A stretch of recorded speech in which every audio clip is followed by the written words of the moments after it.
बदलती कहाँ है किस्मत, हमारे चाहने से इंतजार में तो बस साल बदल जाते हैं। मिलती है मंजिल उन्हीं को दोस्तों, मिलती है मंजिल उन्हीं को दोस्तों, जो पहला कदम लेकर अपनी राह बनाते हैं। Welcome guys, welcome everyone to the first SYM of the year 2026. We just celebrated a beautiful year, 2025, and we step in the new year of 2026. It was beautiful. I say beautiful is because I don't want to say goodbye to 2025. I feel like we shouldn't just say simply goodbye 2025. I feel like we should more say thank you 2025. Thank you 2025 for giving me another year of life. Thank you 2025 for giving me beautiful memories. Those beautiful memories that I can live in 2026 and for many more years to come. I want to say thank you 2025 for teaching me lessons. For teaching me lessons that no one else but only time could have taught me. And today, we step into 2026. We step into 2026 and say thank you 2026. We step into 2026 with a new vision. We step into 2026 with new possibilities. We step into new 2026 with new positivity. And with a new surprise. I like to give surprises. We step into 2026 with some new music. Clap with me, guys. Clap with me on the beats. Clap with me on the beats if you really feel fortunate. If you really feel fortunate enough to be part of this SYM and ring in 2026 in this SYM today. Clap. Come, young and strong, hearts united, we belong. Himmet houseless say आगे बढ़े अपनी राह पे. No fear, no doubt, we break through. हर मुश्किल का हल है तू. Stay patient, push ahead. With hope and strength, we'll be led. SYM, let's go. Feel the power, let it rain. Optimism, dreams take flight. हम मिलके चमकेंगे bright. Yes. Keep clapping, guys. Keep clapping if you really feel fortunate to step into 2026 in the same place, in the same time, with the same old friends, yet in the beautiful divine presence of Guru Hari Hari Prasad Swamiji and Guru Hari Prabodh Swamiji Maharaj. We want to step into 2026 with new hopes, with new vibes, and with some old dreams that keep us moving forward. Old dreams. I say everything is new. New vibes, new hopes, new life, new year. Yet, I say old dreams. The reason I say old dreams is because everything changes. We change. Time changes. Our attitude changes. Our habits change. But there's one thing that we want to keep same. There's one thing that keeps us moving forward. There's one thing that just wakes up every morning and says, let's go, let's do it. That one thing that we want to achieve in life, that one thing that we want to achieve maybe next year, maybe 5 years from now, maybe 10 years from now, maybe just once in a lifetime. And I'm sure we all have that one thing that we want to do or we want to achieve. And for that, I just want to do a small activity, guys. We'll do a small activity where I need your help. It says one day. I'm sure everyone read the theme today. One day. I want you guys to tell me. I'm not going to pick on you guys. But I want you guys to tell me, just shout out. There is something that you guys want to do one day. It could be anything. It probably be daily bhajan. It could be you want to do daily puja. It could be you just want to lose 20 pounds like me one day. Can I have a few things? And once you say it, I'm going to have this on the sticky up here. One day, that's something that you want to achieve. Daily bhajan? Daily bhajan. Wake up early. Okay.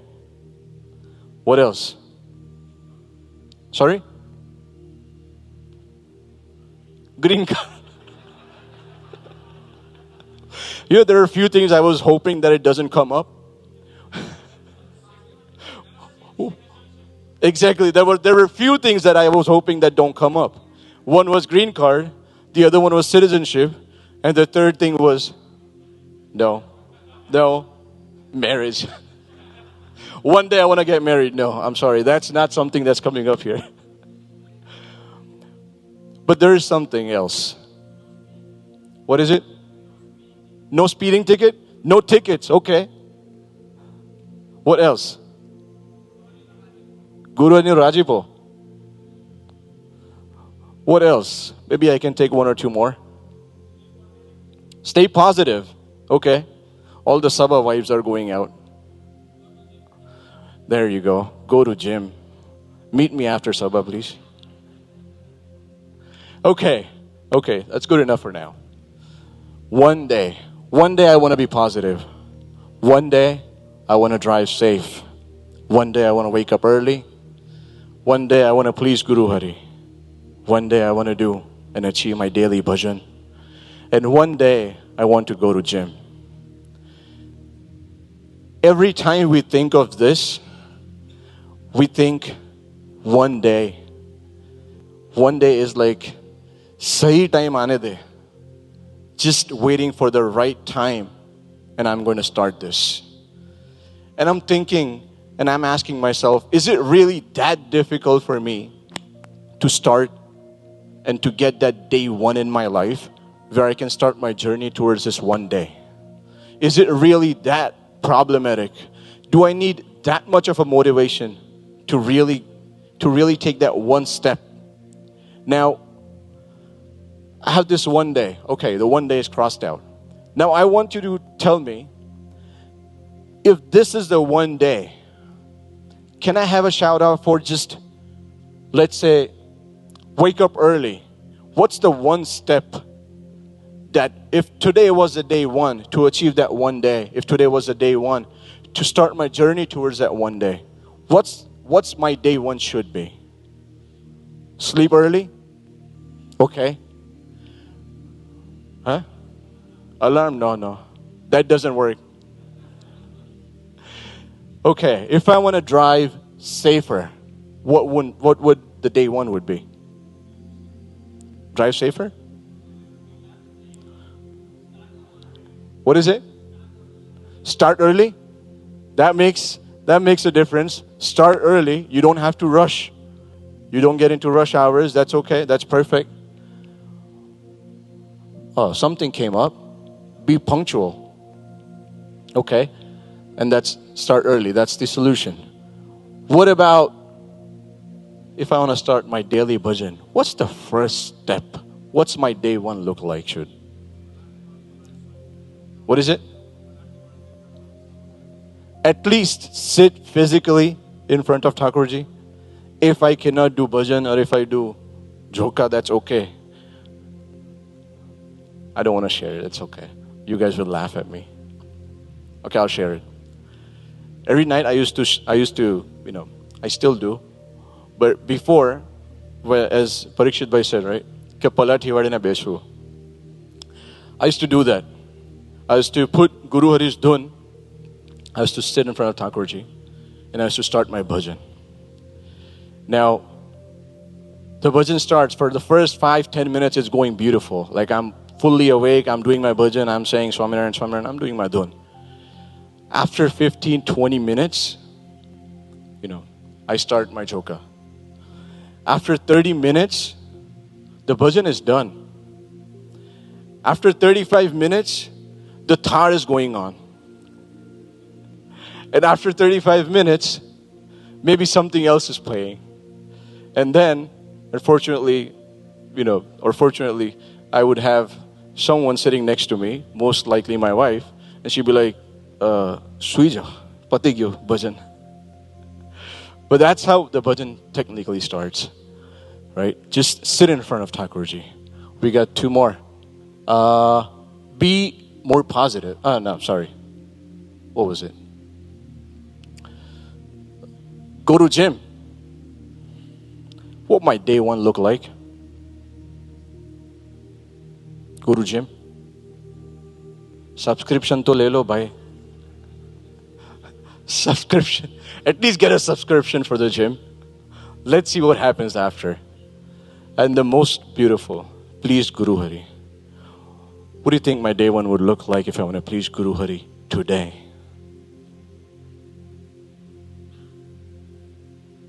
There are so many answers to it. There are so many answers. There's no one answer. If I want to really please Guru Hari, I really want on December 31st, 2025, Guru Hari gave a beautiful blessing. Guru Hari said, कि अपने आ वर्ष हमें 2026 अगर सच में celebrate करना है, if you really want to ring in and celebrate 2026 beautifully, just like we did 2025, Guru Hari said that make sure that every time you come to Sabha, every time you come to SYM, take one thing with you and make that your goal. Once you do that, you will see that result at the end of the year.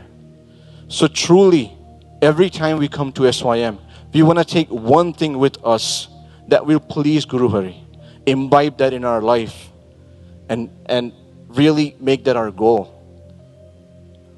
But if I look at this chart, right, I feel like lik to diya. I just wrote everything. Is it that easy for me to start my day one today? If I want to start my journey towards one day?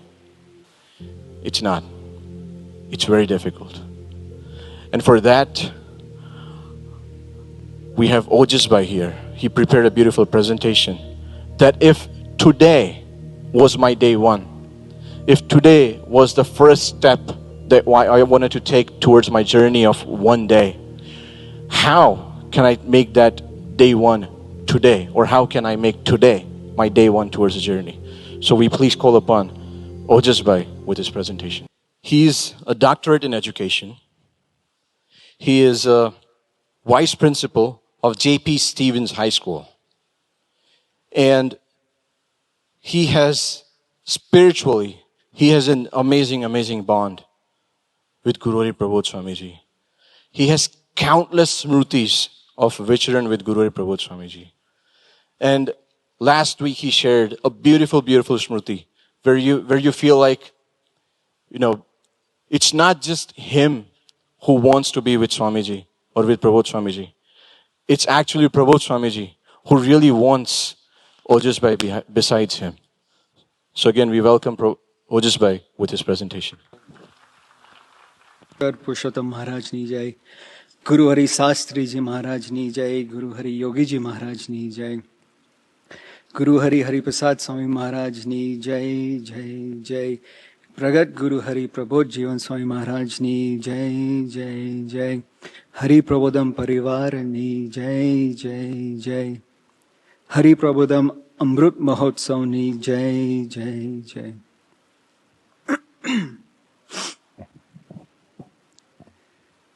It's been 3,868 minutes ago since we left 2025. Prabodh Swamiji recently said, time and tide waits for none. But most of us treat the new year like we just finished something very big. Like we finished and crossed the line.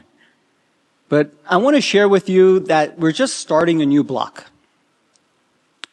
Many of us wait for the perfect music to start studying. We wait for our Spotify playlist to start with the right music. Or we wait for the right day to start cleaning our house. Or if we're browsing LinkedIn, we wait for the right post to think about updating our resumes. Oftentimes we wait for the right feeling to start doing bhajan at times. But as I think more about this, it reminds me that all of these items are something we call the readiness trap. If you really think about it, it's the action that creates. You don't taste something by looking at the menu. You taste something by taking the first bite. As we continue to think about this, I was thinking about YouTube shorts and motivational videos. It's the world's digital sugar if you think about it. Many of these videos account to 22 million views. But at some point, they're just a dopamine spike that feels like we're simulated. Watching a workout video online burns absolutely 0 calories. And watching a YouTube video about motivational speaking really doesn't make us motivational, but it just entertains us to some degree. If we think about it, inspiration is a chemical spike. Starting something is a mechanical choice, something physical that we have to do. Reels and shorts provide only the feeling of progress without the actual physics of movement. Once we think about this story, we love the Dhoni story. It's like very iconic. We think about it because it's a safe story. It reminds us of his 10,000 days. We see him succeed his holding the World Cup trophy and hitting his iconic six. But by looking at him hitting the six, does our cricket skills improve? Dhoni's story is like the mirror. It's not the motor that's going to drive us to succeed. Oftentimes we watch Steve Jobs give a beautiful presentation. Or like many of us may watch a day in the life of a data engineer. Or many of us are staring at someone else's GitHub's repo and looking at all the stars. But all of that is just a distraction until you pick up your own keyboard and start creating something. You don't build products by watching other people build products. You build products by doing something physical, by doing something yourself. People often say that when I become a manager, I will be more disciplined.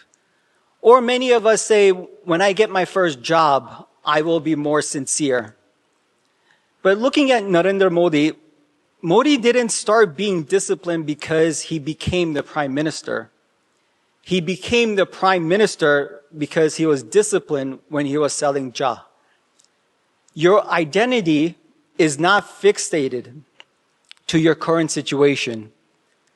The ignition is very internal. If the engine, if you think about it, doesn't start when you're selling the ja, it's not going to start when you're in the prime minister's office.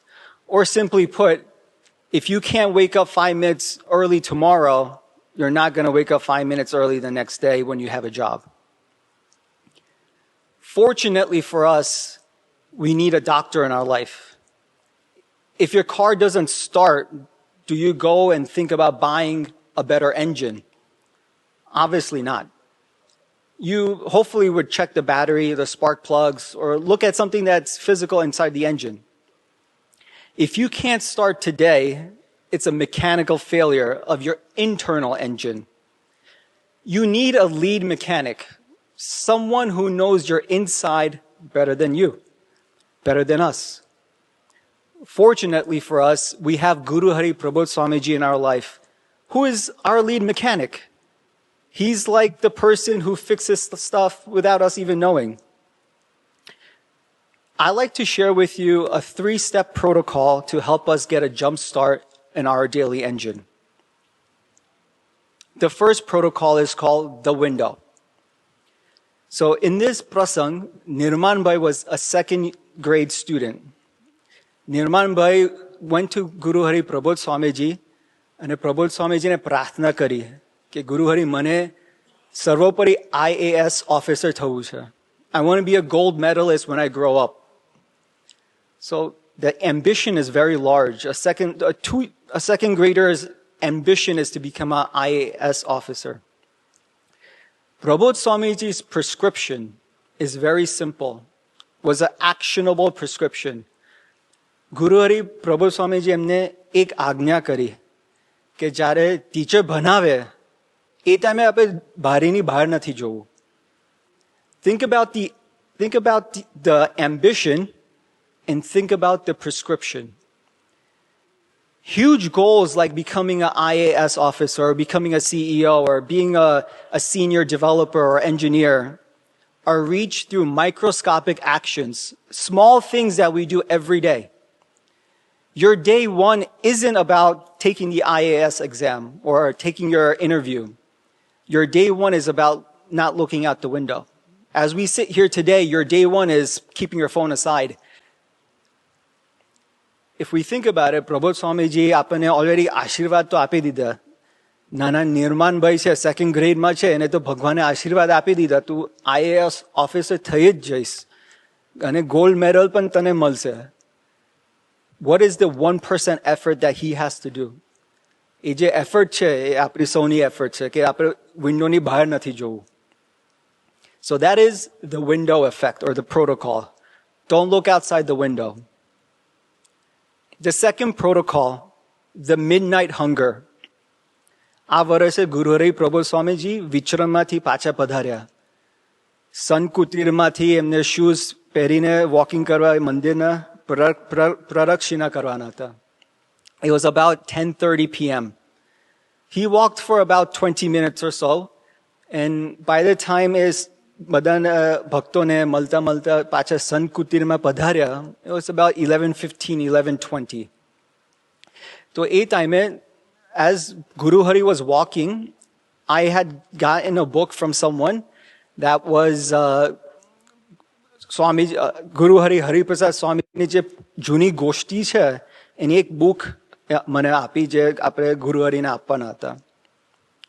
સો મેં વિજયભાઈને એ book આપી અને વિજયભાઈ એવું કીધું કે આપણે book છે ને સાઈડમાં મૂકીએ જેથી ગુરુ હરિ કાલે સવારે એ વસ્તુને વાંચે.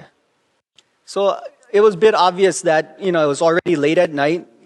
પ્રબોધ સ્વામીજી આખો દિવસ વિચરણ કર્યું છે, તો આજે એ બુક આપીએ એના કરતાં આપણે સવારે આપીએ તો સારું.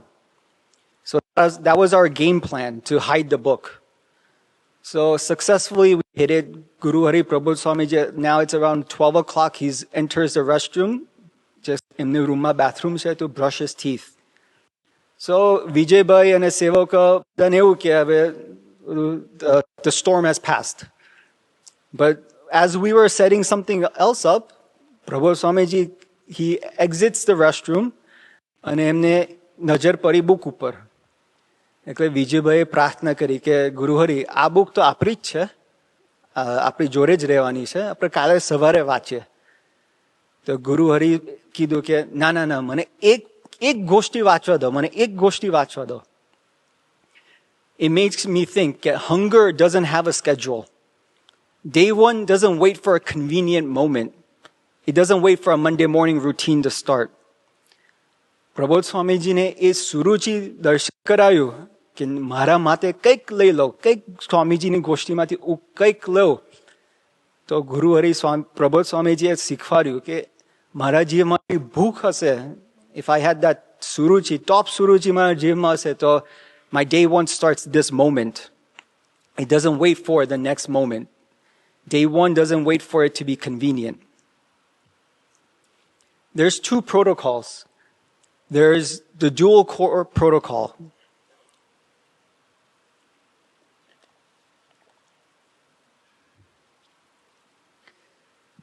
There's two things that help us. The first thing, the external system. આપણે શું કરવાનું છે? So, આપણે કોઈને અધિકાર આપવાનો છે. Two friends, someone who could kick you, slap you, push you, hit you, take your phone away, do whatever they need to. એવા આપણા બે મિત્ર હશે તો આપણો day one આજથી ચાલુ થશે. Fortunately for me, I have someone like that in my life. વર્ષો પહેલા સુરતભાઈ સ્વામીજીએ અમારી જોડે દોસ્તી કરાવી.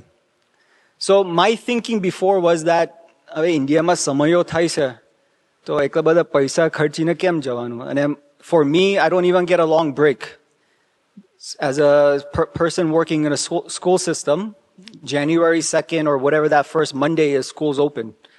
So why am I spending more than $3,000 to fly to India for 5 hours સમયો? એવા મારા વિચારો હતા. પણ મારા જીવનમાં સુરતભાઈ હતા, એટલે I was fortunate કે એમને મને શીખવાડ્યું.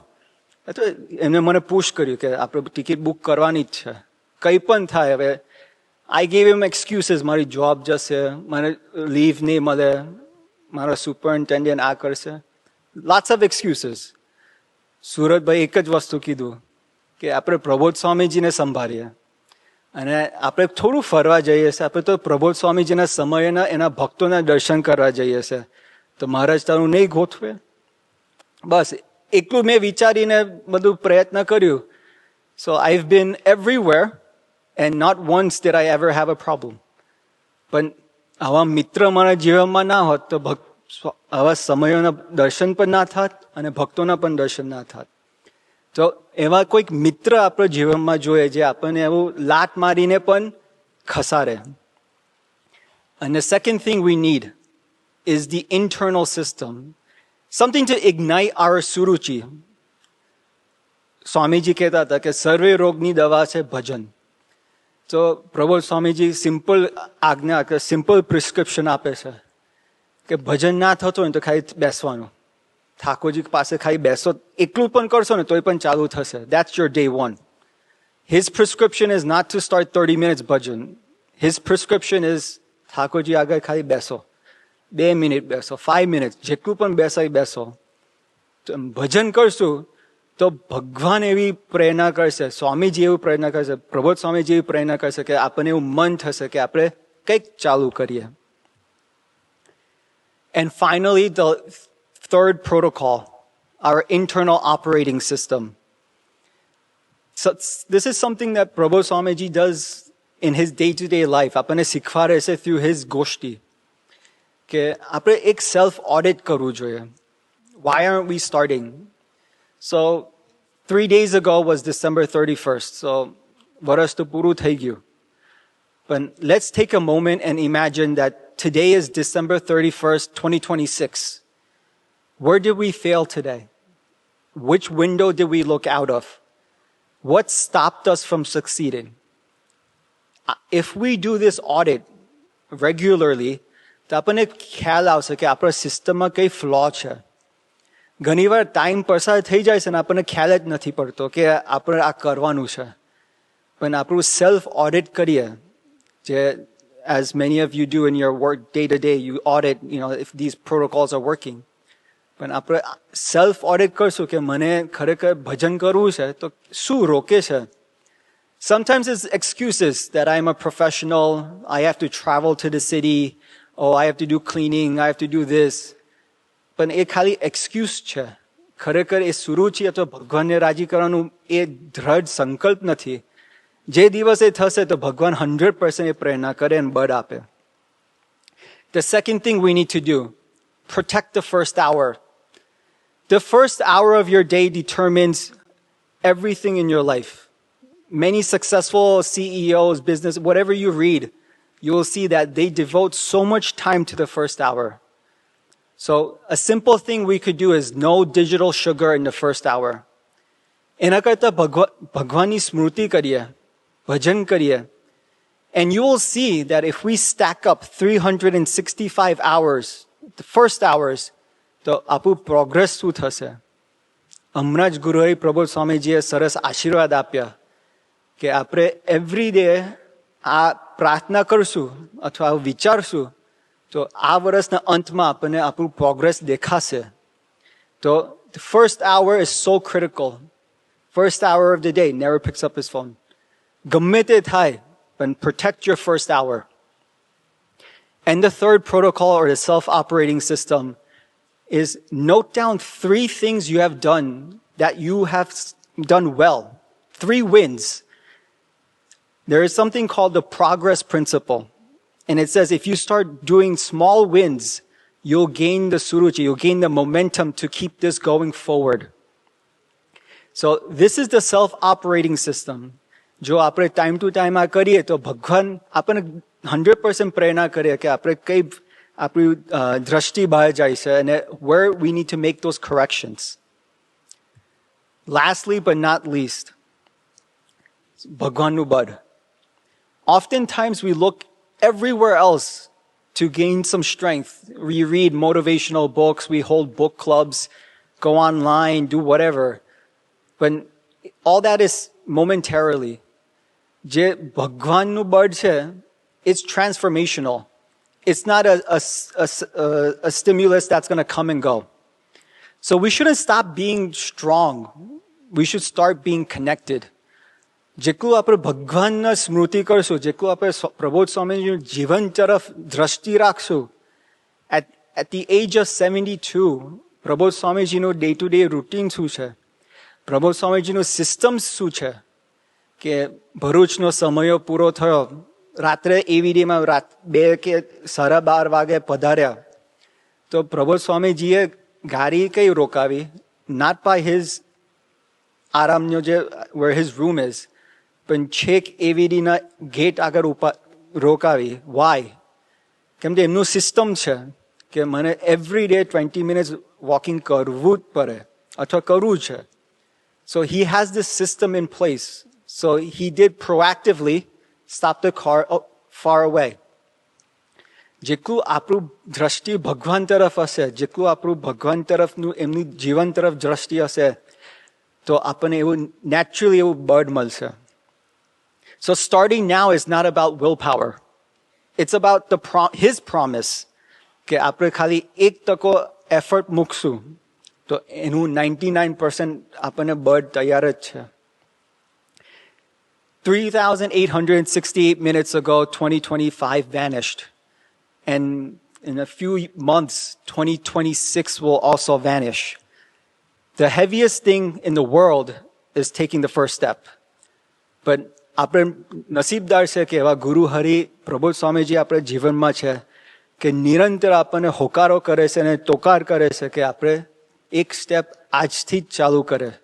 અને જો આપણે એવો સંકલ્પ કરે કે મને આપને જ રાજી કરવા છે, તો આપણો પુરુષ એવા પ્રગટ છે કે આપણને 100% એ ઇગ્નિશન, એ સુરુચિ આપણને આપશે.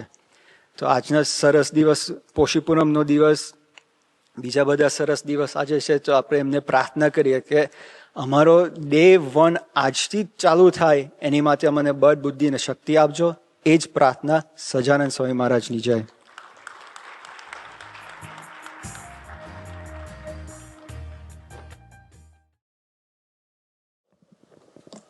Jai Samnayan, everyone. As Ojas Bhai said, the hardest thing to do is taking that first step. And એમને બહુ બ્યુટિફુલી ગુરુ હરિનું ઇન્સ્પિરેશન સાથે આપણને સમજાયું કે કઈ રીતે ગુરુ હરિએ પોતાના જીવનમાં taking a first step, he has already accomplished this for us. And how he sets an example. કઈ રીતે ભગવાનનું બળ લેવાથી we can take that first step today, right now. Moving on, let's talk about lost and found. I'm sure we're all committed to take that first step now, but what comes next? We might feel a little bit lost as we're about to embark on this new journey. So let's understand through an example. આપણે બધા Apple Maps, Google Maps બધાએ વાપર્યા જશે. How many of us have actually driven to New York City? Like in the city, આપણે drive કરીને આપણે ગયા હોય. Many of us. Those of you that haven't, I highly employ that you do that once at least in life. So Google Maps on hoy, it's telling you that take a right here, but as you're about to take right, you will see that that road has been blocked. Somebody's eating falafel there. Somebody's taking pictures there. And you just don't know how to get to your destination. Google Maps keeps rerouting. You keep getting frustrated. Now you're confused. And here you are thinking that you can navigate through your entire life journey on your own. So, આવી નાની વસ્તુમાં બી જો confuse થતા હોઈએ તો આપણે initially મિલનભાઈએ white બોર્ડે એક બતાવ્યું હતું આપણને. There are so many goals. There are so many things to do. So how do you decide that which goal do I want to take? How do you decide which goal or which road is right for me? Because in life, it's going to be like that. There are sometimes choices that overwhelms us. So how do you decide that? So in today's segment of Lost and Found, I want to introduce you to one of our youths from Edison, and he will get to share his unscripted journey with us. I'm lucky enough to call him my friend because I've witnessed his journey from last 5 years of how he navigated through every single hurdles that the life has thrown at him. So without further ado, let's invite Jishanbhai from Edison and let's listen to his unscripted journey.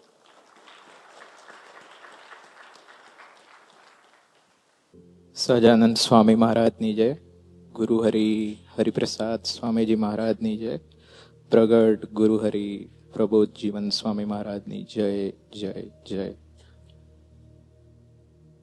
So there was this phase in my life where I had phone with contacts, but no conversations. Messages kept coming.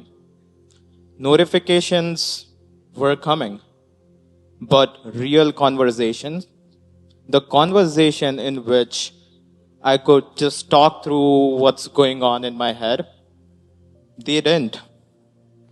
That's exactly where the problem started. But the reason why it didn't derail started much earlier. That starts in 2018. It's 2018. My high school just ended.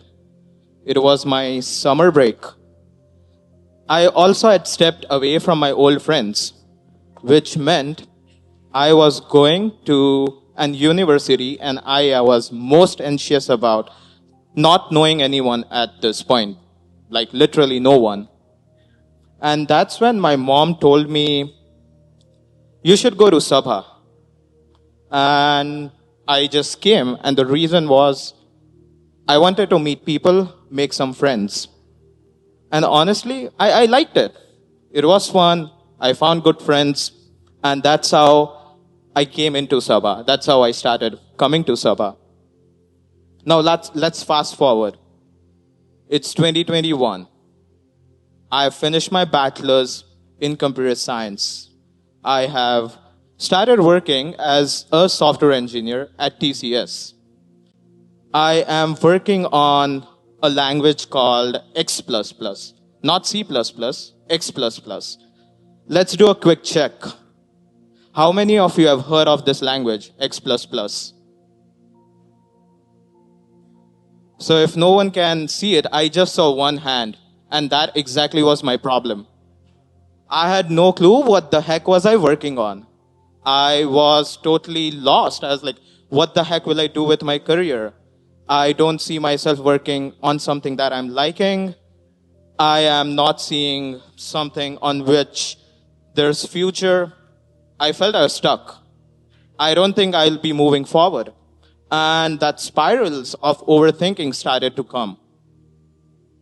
But since I was going to Sabha since 2018, I was hearing this one formula. 2 plus 4. Anyone have heard of that? I think I should see more hands. Yeah, so I had been hearing that since 2018. And for those who don't know, it means બે સારા સાધુ અને ચાર સારા હરિભગત જોડે જીવ જોડવો. This is exactly what I did. I called my mandal leader and I just walked through all the problems that I was having. And then he decided a plan for me. He took interest in what I like and he designed an initial plan. He suggested 2 things. 1, switch the jobs. And second, he told me, based on your resume, it looks like you might like data science. See if it clicks. Guess what? It clicked. So if I did not have this conversation, I would have never found something that I love to do today. So that conversation introduced me to data science. Coming back to the job switch, I got 2 offers. One from Capco and the other one was from Salesforce. How many of you have heard of Capco? One person? And I assume everyone has heard of Salesforce. So my mentor, or I would say my Munder leader, he actually took interest to what I liked, and he designed a plan for me, and he said, let's do 2 years of masters part-time, and let's study part-time, and let's work full-time. So I was going to Capco, and I was supposed to start a part-time journey. Well, he also pointed out, I don't think online suits you. You should find something in person. And that's exactly how I landed at Columbia University. Now let's fast forward. I am at Columbia. I'm sitting in this class first day, and I was feeling I do not belong here. It felt completely I felt completely out of the space. Reason? There was this person sitting next to me. He had 3 research papers published. He was asking some really good questions to the professor. I had no idea what that professor was talking. So I was frustrated. I felt dumb, completely out of the space. I was so frustrated that I felt I just want to bail out of this. I can't do both of these things together. It's not gonna work. So frustrated. But you know what helped me? 2 plus 4. I just called my Munder leader again, shared this whole thing. He made sure I get my priorities right. You know what's even more fascinating? They picked up my calls at 2 a.m. Just think about it, 2 a.m. And they would not refuse to keep the call until my problems were resolved. And think about it, like they were not, if I were to succeed in this journey, they were not gonna get paid for this. Like I was not gonna take some salary out and give like 5% to them. They were not getting anything out of it. And I want to pause here and want to share something important that I realized. Before I got this friends, I was lost. I was lost in overthinking. I was lost in trying to figure things out on my own. I was lost in a world where people were competing rather than collaborating. But through Sabha, I found friends who are selflessly trying to help me. I found true friends who really want me to succeed. So through Sabha and friends, I found something that I had lost. I found clarity. I found courage to move from where I was lost. So where I am now, I am working as a machine learning engineer. On top of that, I am mentoring graduate teams as well as 3 research teams at Columbia today.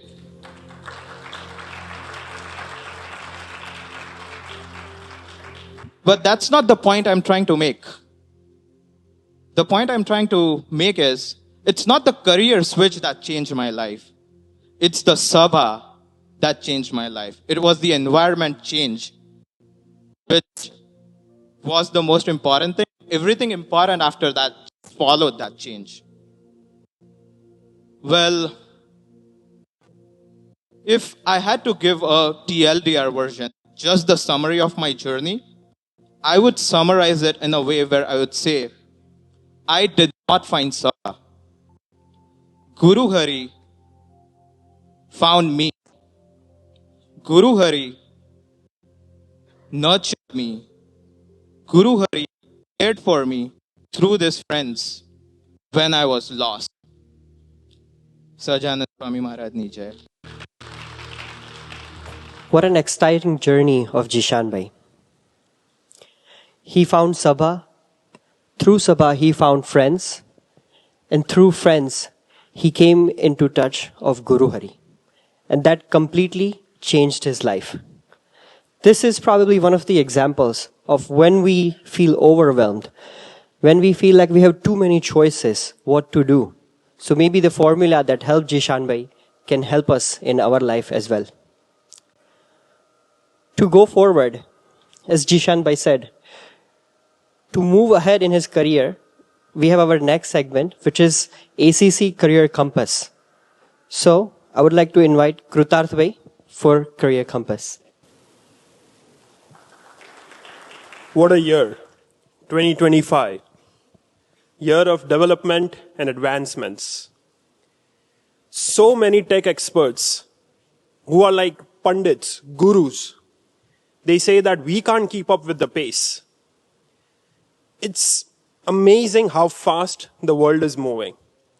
And it's also amazing that today it's day one on us making sure that we move as fast.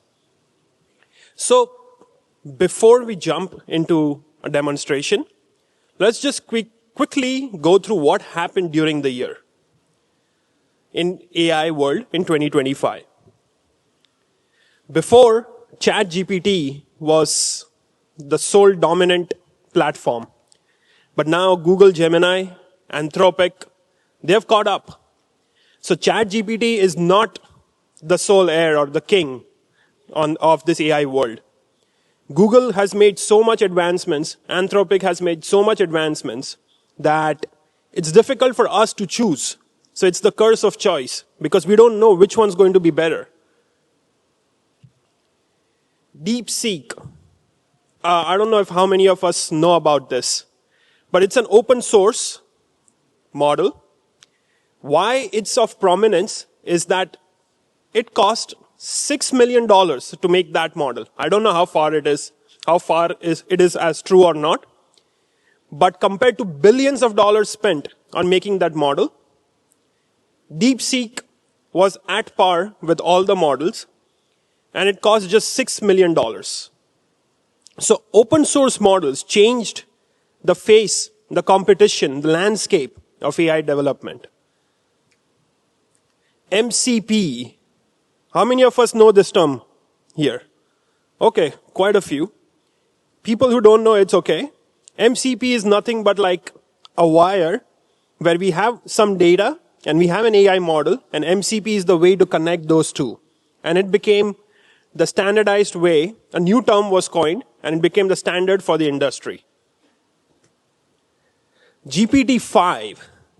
In August, it was the way it was hyped, the way it was marketed, was that we have AGI, Artificial General Intelligence. And that's how it was launched. But GPT-5 turned out to be good, not the greatest model ever. And they were forced to come up with 5.1, 5.2 because Google and Anthropic caught up to it. Agents.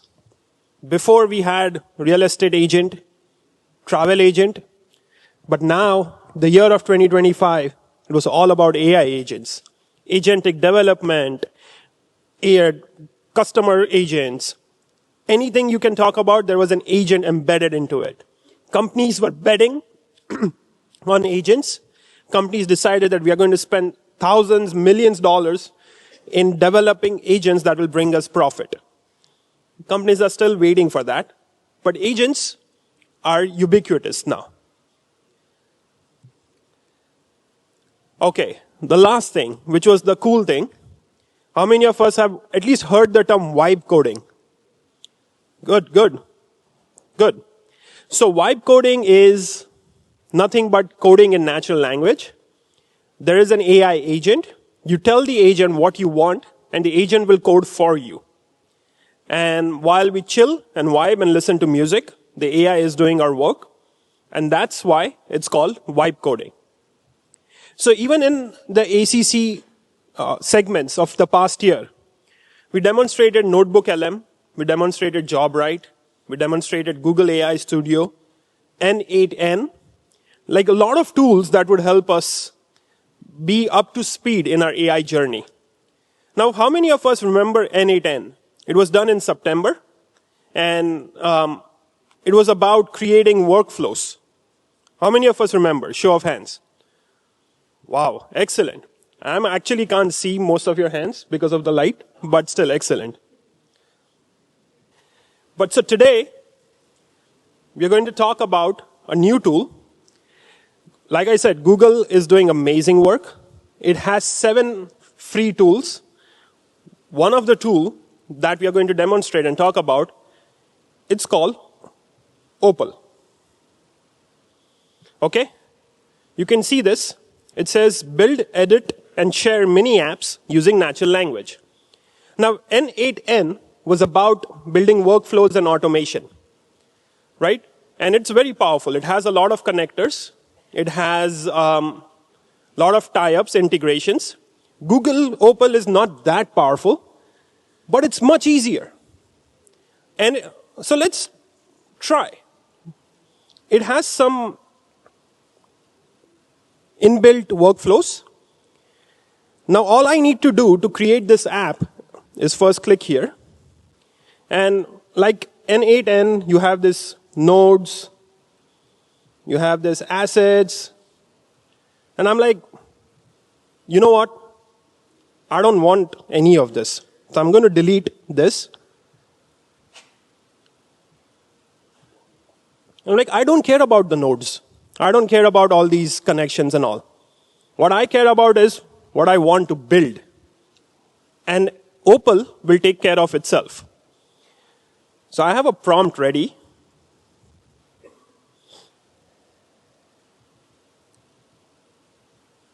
What I'm going to build here is that a lot of people, when we talk to them, they tell me that, okay, I have this resume and I have this target role. Can you tell me what's missing on my resume? And I go through that resume. I say that, okay, you have to do this project. These are some of the skills that are missing. It will take like 6 to 7 weeks to make this. And then they come back after 6 to 7 weeks or sometimes even next day saying that, okay, we have done it. And that's about it. So everything that you can build here can be done on ChatGPT, Gemini, or Anthropic. But those are multi-purpose apps, universal apps. There is a chat, and once that chat window hits the limit, you have to start a new chat, write the new prompt, do the same thing again and again. Instead, use Opal, put the prompt here, and let's see what it builds. Tell the app what do you want the app to do, and let it work its magic. Now, the speed of this is directly correlated to the Wi-Fi speed. Oh, hey, we have a career compass here. I'm telling you honestly, I didn't write this in the prompt. It automatically came. So we have all these nodes, connections, everything built by just one prompt. Let's see. It's asking us to input our resume. It's asking us to put our target role. It's asking, so then, even we don't have to think of the prompt. It tells us what the prompt is and what the app will do. It will propose project ideas. It will do a detailed planning and will give us an output. And the output formats can be like different formats here. Okay? And the best thing, this app is ready. And if you want to start using it, all we have to do is share, make it public, and we'll have the link. Done. Give this app to your friends, they'll start using it. Give this app to your family members, they'll start using it, and it's done.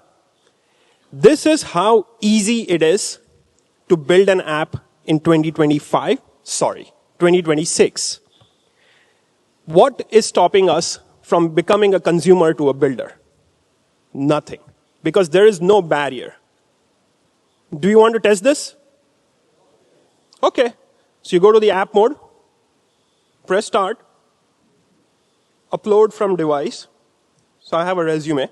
I've redacted the information. Now the resume is of someone who's a data analyst, but tell me what role do you want me to put here? Software engineer? Okay, let's do it.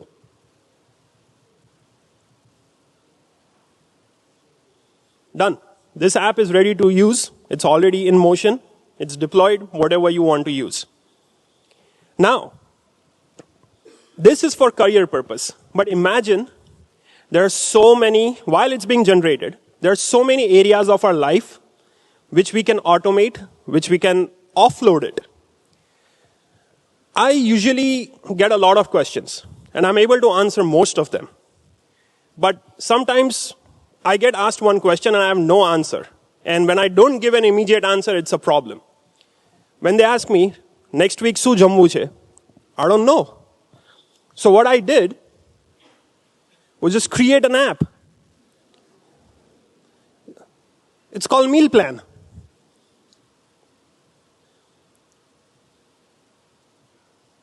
How many days you want to plan for? 5. How many people do you want to cook for? 2. 2 meals per day. Dietary preferences. Okay, I'll just write protein. Cooking up equipment. Microwave. Instapot. Any other? Oven. And offload the thinking. Happy life. Now this app is generating a career page, while this app is generating a meal plan. So imagine a lot of things that we do on a daily basis, a lot of things that we do repeatedly, we can automate them, offload it, and use our brain for other things, which will bring us more fruit.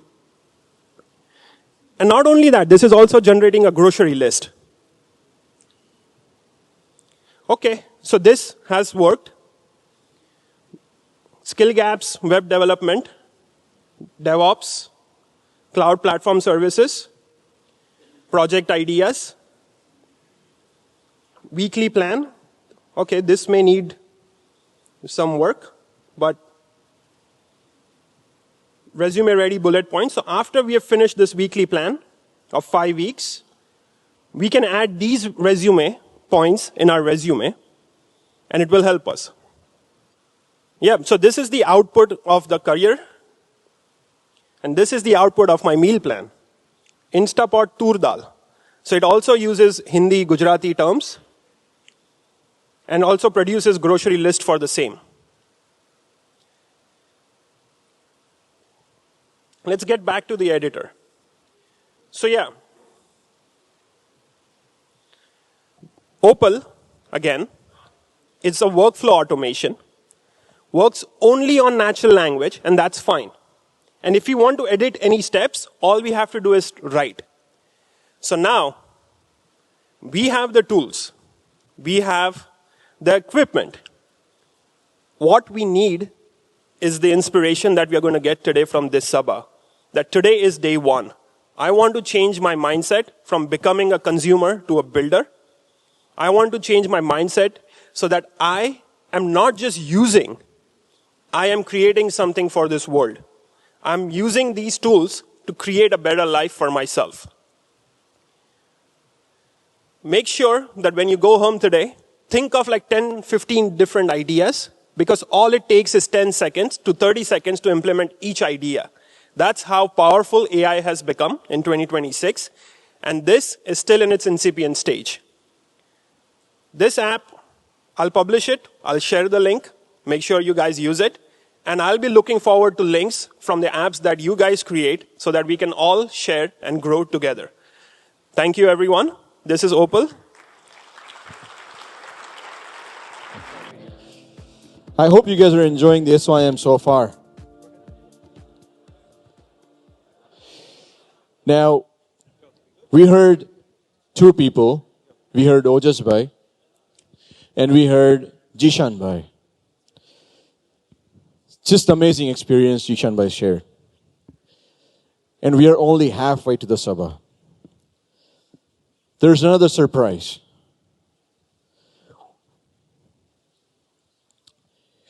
We're not alone here.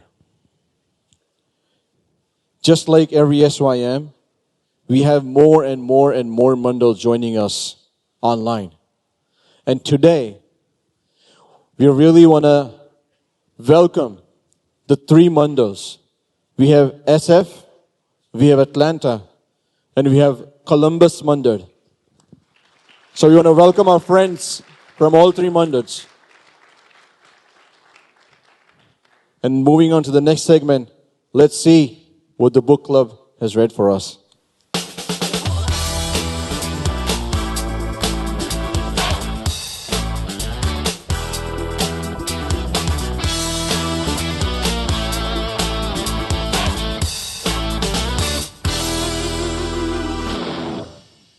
So this month's book here is The Art of Winning by the author, which a lot of folks who watch the National Football League may realize is one of the most decorated coaches in all of the NFL history, Bill Belichick. If you know him, he wasn't one that spoke a lot to the media. So it's actually very interesting that he wrote a book. And the concept, there's no doubt that he's probably one of the best people to speak about it. If you go over his accolades, he won as a head coach 17 conference championships, 17 division titles. He lost 2 to the Patriots, to the Giants. So, we'll give him that. But he won 9 conference titles and 6 Super Bowls. Now, to win 1 Super Bowl, there's probably a 1 to 2% chance, but to win 6 is less than 1%. So there's no doubt he knows something about winning, right? And with this book, it's interesting again that even though he spoke so little to the media, he has a whole concept written down on the art of winning. And there's really no better person in his field to speak to that. And today we'd like to share a little bit about what we've learned through our experience of reading the book. So I'll pass it off here to Bansi to start us off. So one of the things that I think was really captivating was the way he broke down winning. And he starts off with a pretty powerful quote. An NFL team plays 17 regular season games, and they're all highly consequential. You can't underperform for an entire regular season, get to the postseason, and declare, I'm ready. With that attitude, you'll never get there to begin with. To reach your ultimate goal, you cannot try to master a result. You must master a process. And I think this is kind of the first step, right? I find myself making goals all the time. I want to do X. I want to do Y. And it's the result that I'm after. But he breaks it down to say you have to master a process first. You have to work backwards. And I think that's really powerful. Yeah, and I like that while the book is about Bill Belichick and his success in winning, it's not a football book. So you don't necessarily have to watch football to understand. But like Bansi Bhai said, the book is on process and the standard of performance. So it really talks about how you define a process and how that's critical to our success.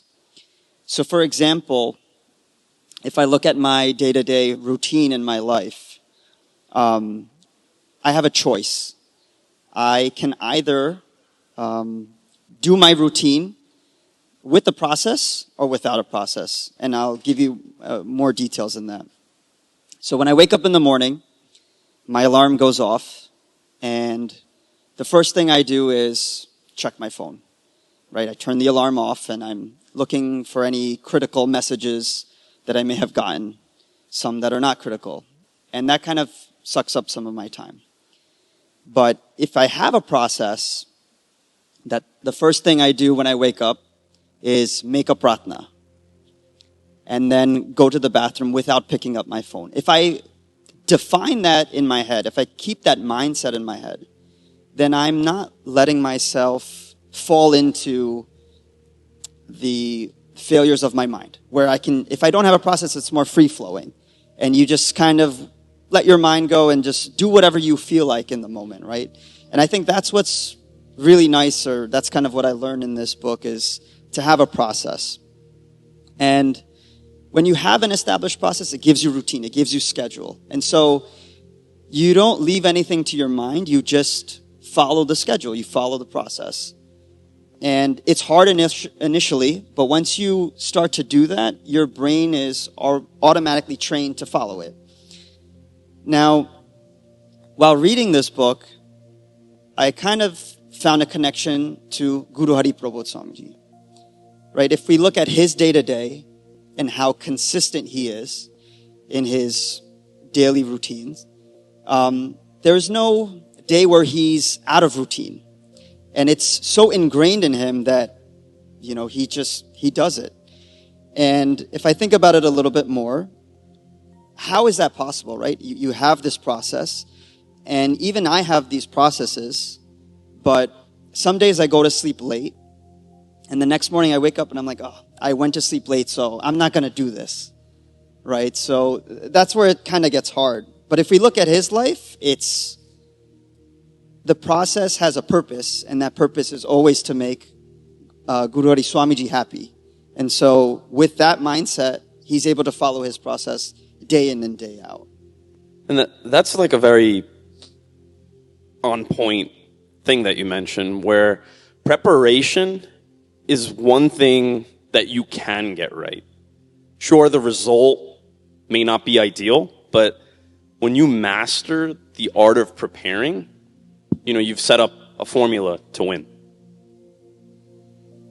Yeah, I mean, when you consider Guru Hari, it's easy to see who he is. I don't know about you guys, but for me, like I've been in points where I have a process, right? So if I go by when I'm applying for a job or looking for the next opportunity, I've been there where, the process is, let me study these interview questions, look at the company that I'm applying for, and I've put in the effort, but it hasn't worked out. What do you do in that situation where the process, as the book's saying, is meant to get you there, but the result isn't coming through? What would you guys kind of feel in that scenario? Process is there, but the result's not. So I don't know. I agree, process makes sense, but there's a bit of it also. How do you deal with that when you don't get that championship or that win or the job? Yeah, I think that's a great point, and it's very natural, it's very human to feel that way, and I think we've all been there if we're being candid, right? You want something so badly, but you don't get it. And one of the things that Bill Belichick mentions is the desire to improve, right? It's so natural to perhaps not get what you want and become deflated or dejected and, leave it at that. But he pushes forward and says, that's an opportunity for you to get better. So don't stop there. So one of the things that I think he ends up saying there, it's a very powerful quote, is excuses do not make your situation any better. Blaming others might make you feel better, but it won't make any difference. What actually will help is improvement. And improvement involves two basic steps: identifying what needs to change and taking action to change it. Improvement is as simple as it sounds. Find out what you need to do and do it.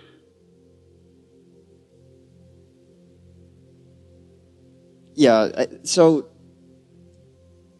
with that quote, I think, like looking at your process, and I think it's important to keep that mindset, right? The improvement mindset. But I think it's difficult in the moment. So, for example, there's a time in my career where when I initially started, I was working at company Verizon. And I knew from like the second week that I was there that I didn't like it. And so every job application there was, I tried to apply and try to get out of the situation. And yet over and over again, I kept failing and failing and failing. And it was so difficult to keep this mindset that we're talking about, right? Where every failure is actually an opportunity. It's a blessing. You're learning from it. You're progressing from it. But in the moment, in the situation, you're not able to see that. But after several failures, eventually, there came a situation where there was a success, where I was able to get an offer from a company. It was obviously a better opportunity. And even that situation, at the time, I lived in a different town, but it was in Parsippany, so it felt like everything kind of aligned because we were even moving to Parsippany at that time. And then I remember asking Kishinji about this role, that, hey, they gave the offer, this is what it is. And it all seemed right. But at that time, he kind of said, no, this is not the right move. So at that time, it was a little hard. And obviously, Kishinji knows what's best. But just, there's a lot of frustration year after year, just failure and finally getting an opportunity. And then, not getting the green light. But a few months later, another Fortune 500 company opportunity did come. And it turned out that opportunity was like a job it was a dream job. And I ended up being there for 4 years. It was in an innovation lab. And so, sometimes in the struggle, in the failures, it's really hard to keep that mindset that, hey, I'm improving, even though all I see is failure. But situations where we do see success, that gives us perspective on, hey, things worked out for the best. And it's keeping that mindset, even in our failures, that's what gets us moving forward or going forward. Yeah, I think you said it well. I mean, looking back at it, there seems to have been times along the journey where it was propelling you forward, even though you didn't realize it at the time. So that definitely makes it hard in the moment.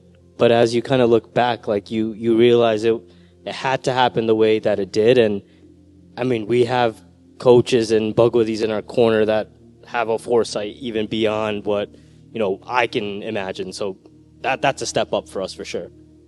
And it's very natural to want feedback immediately, right? And so you want that validation in that moment, but now the way you told that story, what you ended up getting was not only a pay bump from your original job, but it was a pay bump from that opportunity that you mentioned in Parsippany. And so your mind didn't necessarily comprehend that in the moment. It was just, I want out now. And if you kind of left it at that, you wouldn't have kept pushing forward, kept applying yourself, but you were destined for so much more. And there's a story, I think, that a lot of us may be able to relate to in the crowd of Indra Nui. So Indra, she arrived in the U.S. from Chennai, and she came with nothing, right? She had only a few dollars. She had gotten into a pretty prestigious school at Yale. And again, for a lot of people that immigrate here, they leverage their whole lives to come here. It's not easy. There's cultural insecurity. There's financial insecurity. There's this mindset, what will I do if I fail? Will it work out? And there's all these things running through your head. And then there's for her, there was even gender dynamics, right? Which is not a tough thing to navigate. She mentions in some of her interviews that her first job interview, she wore a sari it was like a consulting interview, and it wasn't because she wanted to do that. She didn't know any better. She didn't have money, really financial means to even have a lineup of suits, right? And so you can see that there were real challenges for somebody like her. And she needed to survive, but she needed to make that move really worth it. And ultimately, instead of feeling sorry for herself, she adapted and she kept working at what she was trying to do, which was ultimately make something of herself. And she built a pretty impressive career. She took a receptionist job to pay for school at Yale. And ultimately, she's probably one of the most renowned CEOs that has immigrated here. And it worked out, right? But she never felt sorry for herself. She just kept pushing. And I think that is very powerful in itself. Yeah, 100%. I mean, I can't put myself in those shoes, but to think about the fact that the struggle will be there, but you just have to kind of cut that mentality where I want to do better. Even if I fail, I need to persist, right? And I feel like that's probably what drove her. And I mean, not too many people can say they're the CEO of PepsiCo, you know? So clearly from Asadi to where she's at today, like the struggle was worth it. And that's another thing, like, that she talks about, that resource-wise, she didn't have as much as maybe her classmates. Intuition-wise, she never blamed not having resources or being in the situation that she was in. She just pushed forward, which, you know, our situations, sometimes they're rough, they're raw, and there's no better way to put it. But what can you do in that moment? The only thing that you can do, and Belichick alludes to this in his book, there's no time to dwell on the mistake, dwell on the situation. Your energy is better used in improving. And I think that's so powerful. Yeah. And, you know, I mean, this might be a little bit a side topic, but it almost feels like having too many resources is sometimes a hindrance to us, where having less is just more towards your goals or whatever it is that you're trying to achieve. So I don't know, that's something that I really liked from what you were sharing there. But yeah, looking at like her story, Indra's story, Bill Belichick, there's no doubt that they're winners, and there's a grind, there's a process, there's a lot of things that these individuals had to do to see the success that they have achieved. And oftentimes we don't see those struggles or those things that they've had to do. But I think, you know, they're winners, right? After their struggle, after their grind, after their process, after doing what they've done, they're winners. And this book has talked a lot about winning. But a winner is more than just the success in that situation, right? It's more than just winning that one time or that 6 times. I think when you're able to do it in a repeated pattern or with such consistency, I would call that a champion, right? And that's what Bill Belichick is a champion. Michael Jordan's a champion. There's a lot of people we look up to, you know, it could be sports or career-wise. Those are what we define as champions. And I think, luckily for us, we are surrounded by champions in our life. And for us Bayos, that's Kishinji, and for Benos, that's Anami Didi. And they are the champions for us. They are our leaders who win every single time. They're the ones who can coach us, guide us, mentor us, so that we can become champions in our life, whether that's socially, career-wise, spiritually. And even when our process isn't working, they're able to redefine our process and change it in a way where it makes sense to us and it gets us closer to our goals. And they keep the goals that we have from one day to always day one. And so we're just very, very thankful to have them in our life. So yeah, I mean, anything you guys want to add to that? I think you put it the best way. They've they've kind of helped us reach our potential, and they are true champions, and they really have embedded this. One day slips away, day one starts today, and that's really the art of a champion. All right. Thank you, everyone.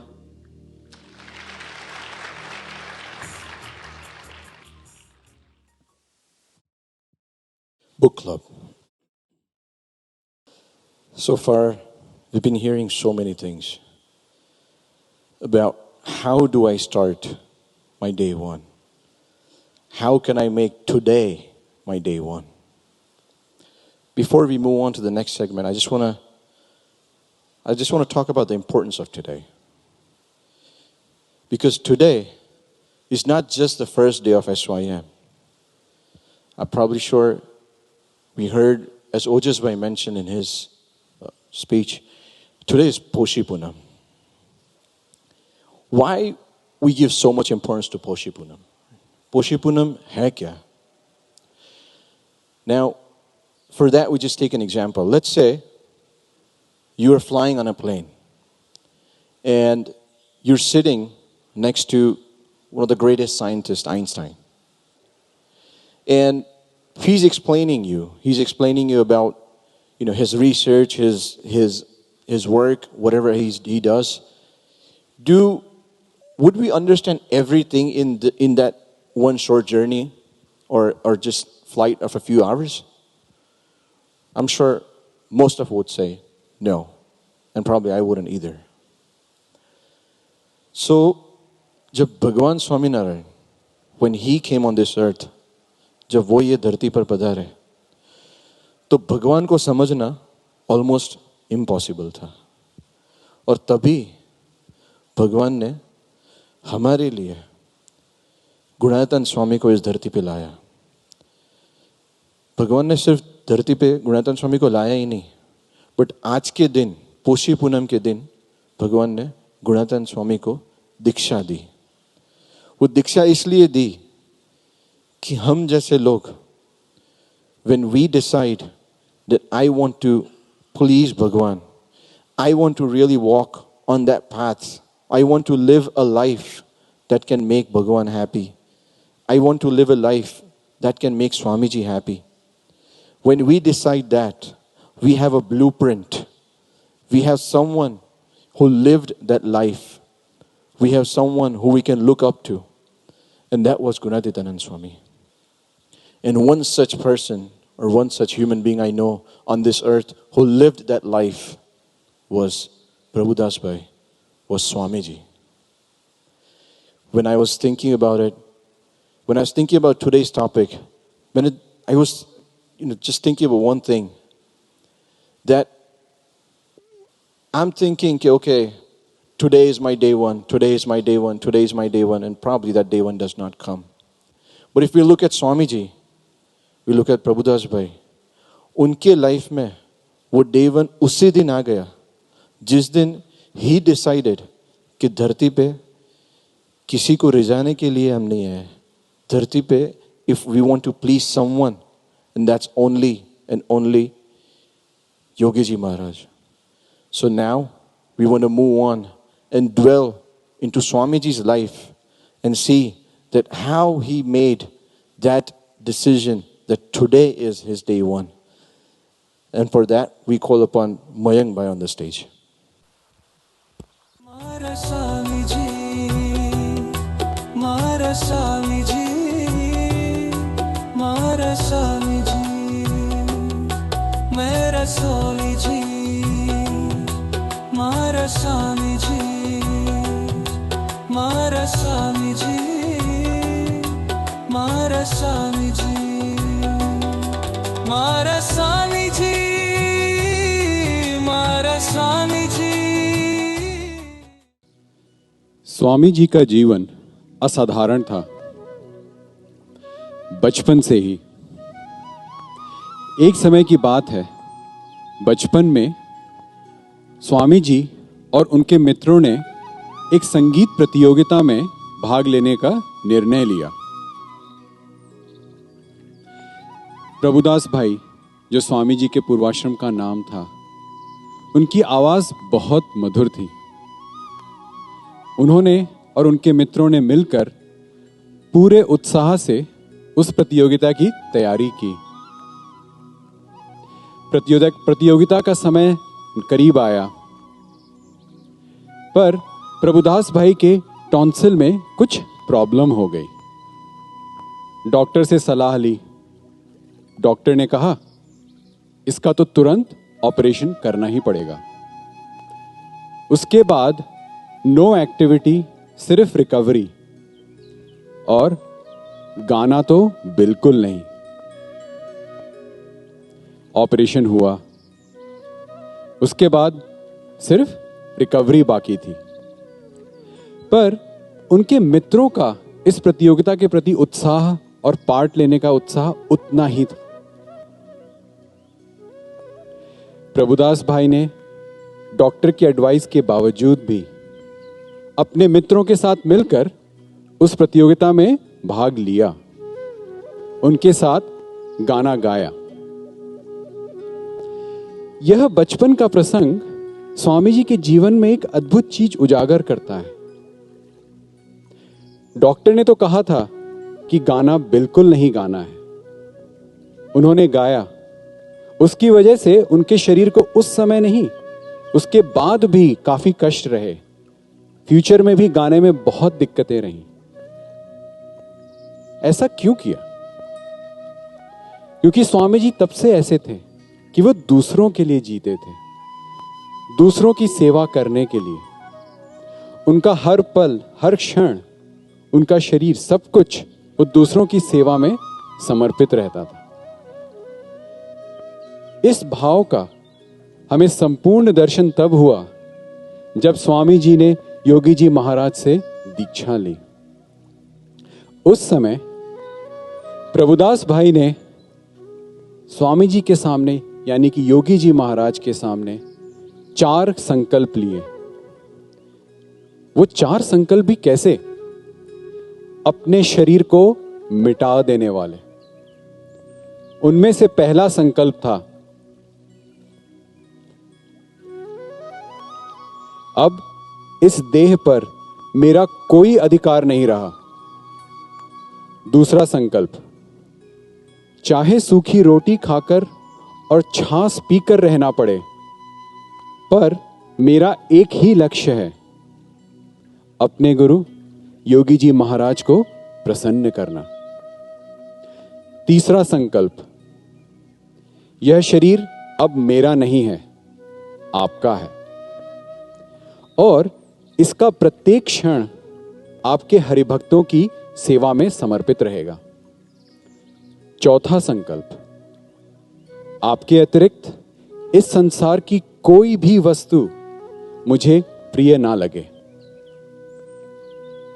यदि हम इन 4 संकल्पों के बारे में विचार करें तो एकदम क्लियर है कि स्वामी जी के जीवन के सिर्फ 2 केंद्र बिंदु थे, उनके गुरु योगी जी महाराज और उनके हरिभक्त। इस दिन के पश्चात स्वामी जी ने अपना सारा जीवन इन संकल्पों को साकार करके जिया। हर एक दिन, पहले दिन की ऊर्जा से, उसी तरह की संपूर्ण समर्पित भाव से और उतनी ही पूर्ण आत्मनिष्ठा के साथ स्वामी जी ने ये संकल्प अपने जीवन में इस प्रकार उतार लिए कि यह सब उनके जीवन में सहज ही दिखता था, रोजमर्रा के छोटे बड़े प्रसंगों में। ऐसे आज हम 3 प्रसंगों पर विचार करेंगे। पहला ऐसा एक प्रसंग है 1987 का। प्रसंग बहुत छोटा है पर इसकी गहराई बहुत है। स्वामी जी शिकागो विचरण में पधारे थे।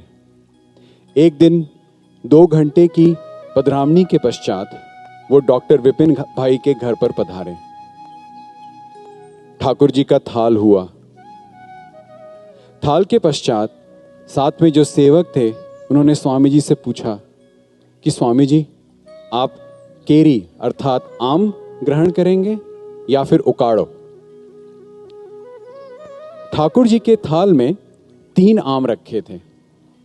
स्वामी जी ने उस तरफ देखा और कहा कि मुझे उकाड़ो दे दो, आम संतों को दे दो।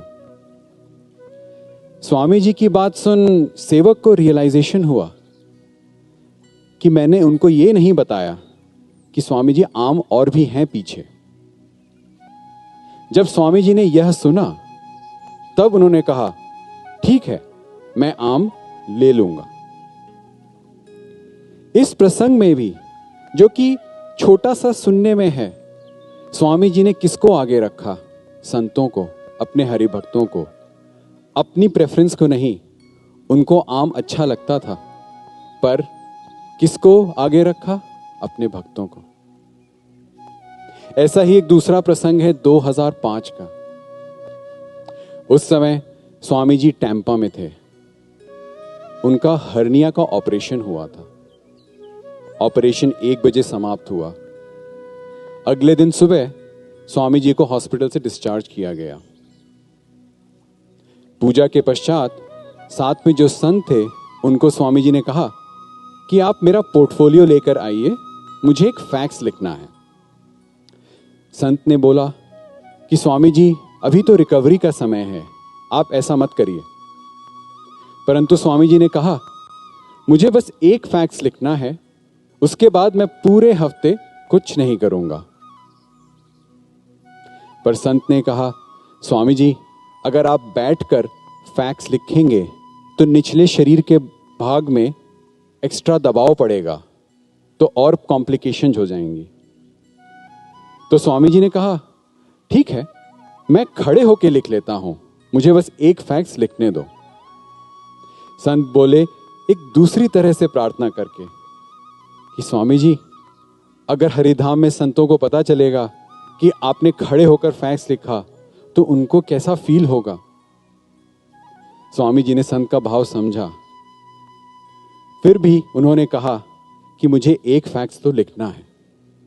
यह सुन संत ने कहा कि ठीक है स्वामी जी, मैं आपके सेक्रेटरी को यहां बुला लेता हूं, आप उनको जो लिखवाना है बोल दीजिए, वो आपके लिए लिख देंगे।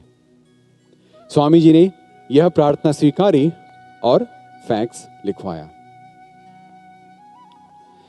इस प्रसंग में फैक्स इंपॉर्टेंट नहीं है। स्वामी जी के ऑपरेशन को 24 घंटे भी नहीं हुए थे। इसके बावजूद भी उन्होंने किसको इंपॉर्टेंस दी? नॉर्मली कौन किसको देगा? अपने शरीर को।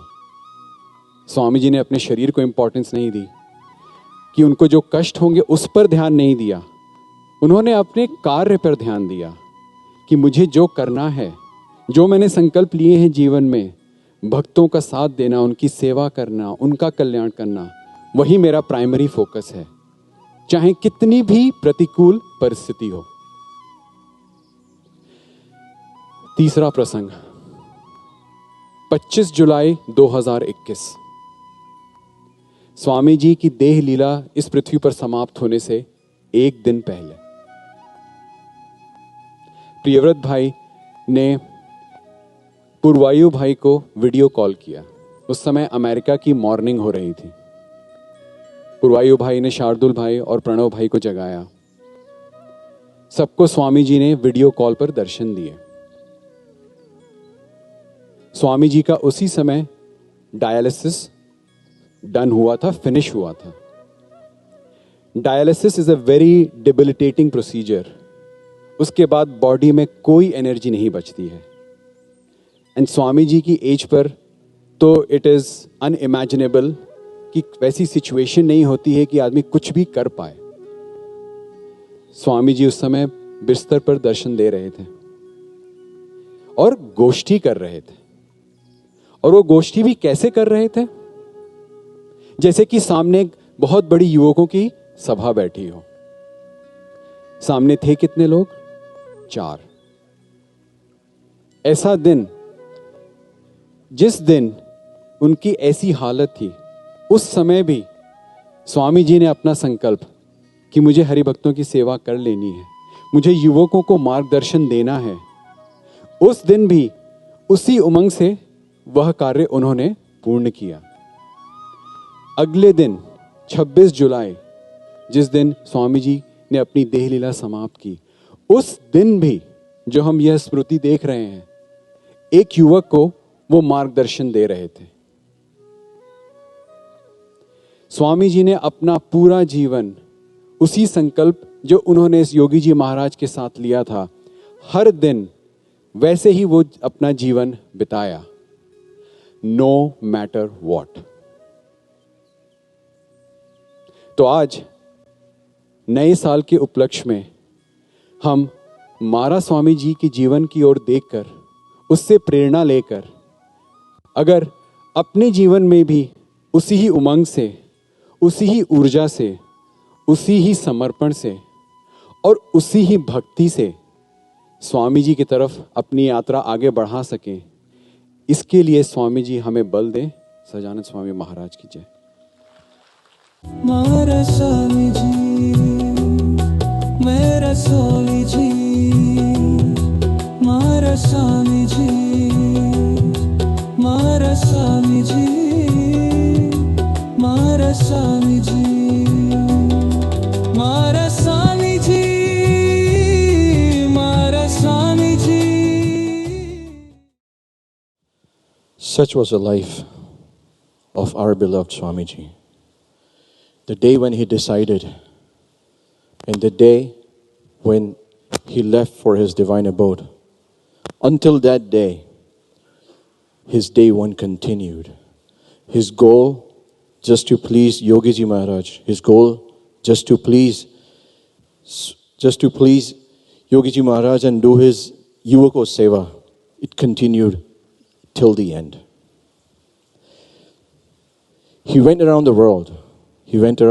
He came to US for 35 years just to give his divine touch, just to give darshan to us, just to bless us.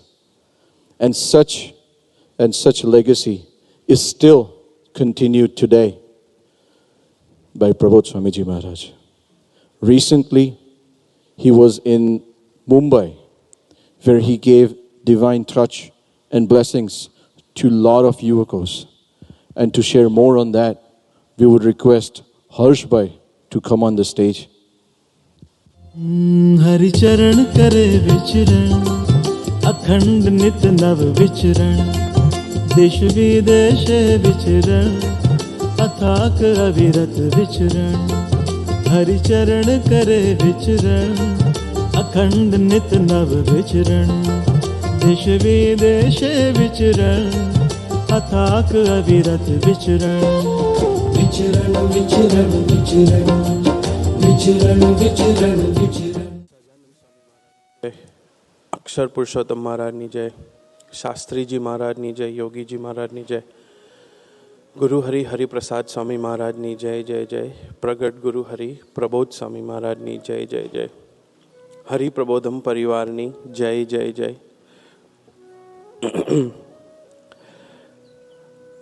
ગુરુ હરિ પ્રબોધ સ્વામીજી 16 દિવસ મુંબઈ મધ્ય આતે, એમને 16 દિવસ મુંબઈને આપેલા, from December 5th to December 22nd. એમાં એમને ઘણું બધું કર્યું, ઓનલાઈન આપણે જોયું જ હશે, પણ એમાં એમને અરાઉન્ડ 250 to 300 જેવી પધરામણી કરેલી, પછી અરાઉન્ડ 30,000 યુવકોને સ્પર્શ આપેલો। એ કેવી રીતે?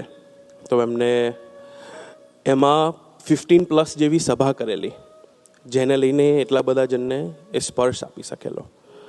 અને પછી છેલ્લું છે જે મેં પહેલાં કીધું એમ કે 30,000 જેવા યુવકોને સ્પર્શ આપેલો એમ। તો એ પ્રબોધ સ્વામીજીએ એમાંથી એક જણનો એક પ્રસંગ કહું ખાલી। એમનું નામ છે હિતેશભાઈ દંગોદરા। એમને એવું હતું કે એમને મહાવીરનગરના છે, એમને સાયાટિક બેક પેઇન હતો બહુ બધો। એટલે એ વસ્તુ કેવી છે કે જેને હોય એને ખબર કે કેટલું ક્રોનિક હોય છે, એ બહુ એક્યુટ પેઇન હોય। તો એ પ્રબોધ સ્વામીજીને પ્રાર્થના કરે છે, જે આપણે સ્મૃતિમાં જોઈએ છે એમ, કે એમને બહુ જ એક બેક પેન થાય છે સાયટિકાનું, તો આપ હવે આશીર્વાદ આપો જેને લઈને જતું રહે. એટલે ગુરુહરિ પ્રબોધ સ્વામીજી યુઝ્યુઅલી જેને પ્રાર્થના કરી હશે ગુરુહરિ સમક્ષ, તો એ સ્ટાન્ડર્ડ રિસ્પોન્સ હોય કે લાઈક અમે પ્રાર્થના કરશું કે તમે ભજન કરજો, કે એવું કશું રિસ્પોન્સ હોય. પણ એ દિવસે ગુરુહરિ પ્રબોધ સ્વામીજીએ લીલા કરી કે કાંઈ જવાબ જ ના આપ્યો. એટલે જુગલભાઈ છે જેમની બાજુમાં છે, એટલે પાછું એવું કહે છે કે આપે આશીર્વાદ આપવા પડશે તો જ ક્યોર થશે, કે કશું થતું નથી એમનાથી, 30 મિનિટ જ ખાલી બેસી રહેવાય છે, એનાથી વધારે નથી બેસાતું. એટલે પછી ગુરુહરિ પ્રબોધ સ્વામીજી કેવું કરે છે કે આમ હાથ જોડે છે અને પછી ખાલી આમ માથું નમાવે છે. એટલે પછી ત્યાં આગળ યુવક હિતેશભાઈ ઊભા થઈને જાય છે એમ, એટલે થોડાક કન્ફ્યુઝ હોય છે કે આવું કેમ થયું. યુઝ્યુઅલી વી એન્ટિસિપેટ એટલીસ્ટ અ રિસ્પોન્સ, પણ ગુરુહરિ પ્રબોધ સ્વામીજીએ જવાબ બી ના આપ્યો એમ. એટલે થોડાક ઓફ હોય છે એમ, ઉદાસ થઈ જાય છે, અને પછી ઉદાસીનતાથી ઘરે જાય છે. તો એ નીચે ઉતરે છે તો બને છે એવું કે એમને ટેક્સી જ નથી મળતી, તો એ રિક્ષામાં જવું પડે છે એમને ઘરે. તો રિક્ષામાં પહોંચતા એમને 1.5 કલાક જેવું થાય છે ઘરે, એટલે વધારે ફ્રસ્ટ્રેટ થાય છે. પછી ઘરે પહોંચે છે એટલે એમના મમ્મી કહે છે કે તમારે કાંઈ જમવું કરવું હોય તો કહેજો એમ. પણ એ સ્ટ્રેટ જવાબ નથી આપતા, આડો જ જવાબ આપે છે ને એવું બધું કહે છે. તો કહે છે તું ગુરુહરિ પ્રબોધ સ્વામીજીને મળવા ગયેલો તો આવું કેમ? એટલે પછી એવું કહે છે કે મેં આવી રીતે પ્રાર્થના કરી પણ એમને કાંઈ જવાબ ના આપ્યો મને. એટલે પછી એમના મમ્મી કહે છે તું હમણાં આવ્યો કેવી રીતે? તો કહે છે હું રિક્ષામાં 1.5 કલાક બેસીને આવ્યો એમ. તો એટલે એમના મમ્મી એમને કહે છે કે તું 1.5 કલાક બેસીને આવ્યો તોય તને કશું ના થયું, તો તારી સાયટિક બેક પેન તો એમને લઈ લીધું ને એમ. ભલે એવું લાગે કે તમને જવાબ નથી આપ્યો પણ તારું પેન તો લઈ લીધું ને. એટલે ભલે આપણને એવું લાગે કે મારી પ્રાર્થના પહોંચી ના પહોંચી, સાંભળી ના સાંભળી, પણ એનો જવાબ તો મળે જ છે જ. એવા ભગવાન ધારક સંતની આપણને પ્રાપ્તિ થઈ છે. એ જ પ્રબોધ સ્વામીજી કેવા છે? તો એવા જ એક યુવકને બને છે એવું કે એમને કોઈ સામાન્ય દેશકાળ જેવું હોય છે બોમ્બેમાં. એટલે દેશકાળની પરિસ્થિતિ કેવી હોય છે કે અમુક વાર સારા થઈ જાય, અમુક વાર ખરાબ થઈ જાય. એટલે પ્રાર્થનાની રજૂઆત ભક્તિ સ્વામી જોડે ગુરુહરિને કરે છે કે એવું કરી આપો કે પરમનન્ટ દેશકાળ રિઝોલ્વ થઈ જાય. એટલે પ્રબોધ સ્વામીજી એમને સામે પ્રશ્ન પૂછે છે કે તમે સભા ભરો છો? એટલે યુવક ઓબ્વિયસલી આપણને કોઈ પૂછે તો તરત જ જવાબ આપે કે હા હું સભા ભરું છું એમ. એટલે એવી રીતે કહે છે કે હા હું સભા ભરું છું એમ. એટલે પ્રબોધ સ્વામીજી પાછું એમને પૂછે છે કે તમે સિન્સિયરલી સભા ભરો છો? એટલે યુવક પછી ખચકાય છે થોડો કે ના સિન્સિયરલી નથી ભરાતું. એટલે પ્રબોધ સ્વામીજી પ્રશ્ન શું હતો કે એમને દેશકાળ પરમનન્ટલી સારા થઈ જાય એમ, જતા રહે કમ્પ્લીટલી. એટલે ગુરુહરિ પ્રબોધ સ્વામીજી જવાબ એવો આપે છે કે તમે સિન્સિયરલી સભા ભરો તો તમારા દેશકાળ જતા રહેશે, પરમનન્ટ રેઝોલ્યુશન. એટલે પછી ભક્તિ સ્વામીજી એ કહે છે એમને પરમનન્ટ દેશકાળ કેવી રીતે જતા રહે એમ, સિન્સિયરલી સભા ભરવી કોને કહેવાય? કદાચ આપણને એવું લાગે કે સિન્સિયરલી સભા ભરવી એટલે કે હું વર્ષની બધી સભા ભરું કે અઠવાડિયાની એક સભા ભરું એ સિન્સિયરલી સભા ભરી કહેવાય. હા, એ ચોક્કસ સિન્સિયરિટી કહેવાય. કે પછી એવું વિચાર આવે કે જ્યારે શ્લોક ચાલુ થાય ત્યારે ઠાકોરજી પધારી જાય છે અને જ્યાં લગીને છેલ્લી જઈ ના બોલે ત્યાં લગીને ઠાકોરજી હોય છે, એવા સાક્ષી ભાવે આખી સભા ભરું એ બી સિન્સિયરિટી કહેવાય, એ બી સાચી વાત છે. પણ ભક્તિ સ્વામી આપણને જીવનમાં સંત કેમ જોઈએ એનું આ પરિણામ છે, એનું એક્ઝામ્પલ છે. આપણે બહુ ભાગ્યશાળી છે કે આપણને એવા અદ્ભુત સંતની પ્રાપ્તિ થઈ છે, જે છે કિશનજી. એમનો જન્મદિવસ હમણાં જ ગયો એટલે એમને યાદ કરી લો. એમનું એક એક્ઝામ્પલ કહું કે સચોટતા કેવી આપે છે આપણને. ગુણાતીતાનંદ સ્વામીની વાતમાં એક વાત છે કે કેટલાક મનને રમાડે છે અને કેટલાક મનને રમાડે છે. એટલે મેં એમને સહજ જ પ્રશ્ન પૂછેલો કે આ વાત છે તો એ પ્રમાણે મારે જીવવું હોય તો મારે શું કરવું જોઈએ? તો એમને મને એવું કીધું હતું કે આપણે નિરંતર પ્રહાર કરવો જોઈએ મનની ઉપર. એક બાજુ વાત બી સત્ય છે પણ એને અપ્લાય કેવી રીતે કરી શકાય?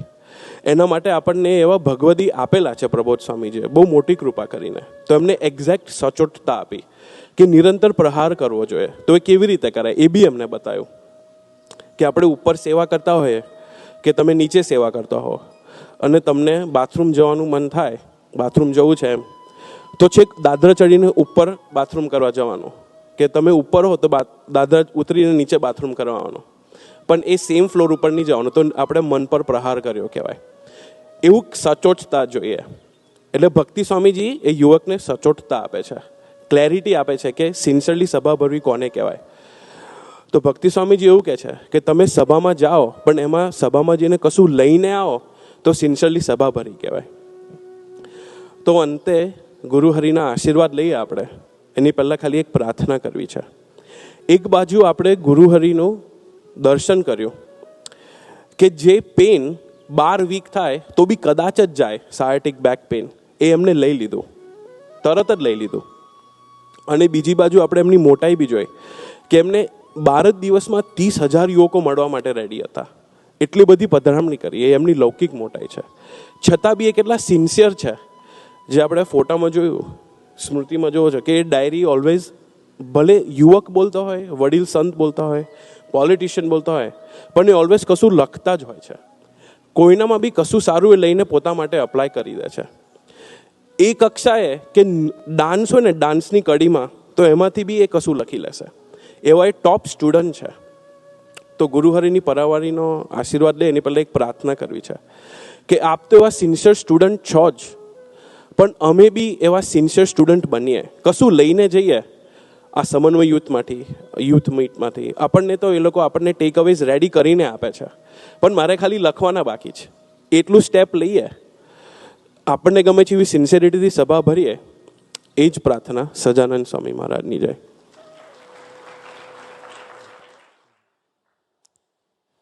હરિપ્રસાદ સ્વામી મહારાજની જય. આત્મીય સમાજની જય જય જય. દાસના દાસ થવાની જય જય જય. વરસની છેલ્લી સભા, વરસની, હા, બધા પોઝિટિવ લે ને. આ તો કેવું યંગસ્ટર છે ભાઈ, છેલ્લી સભા એટલે ફરી આવવાની એમ. આ વર્ષની, સોરી, હા. આજે સરસ વર્ષનો છેલ્લો દિવસ, બાય બાય કરવાનો દિવસ. આ વર્ષને 2026 વર્ષ આવશે.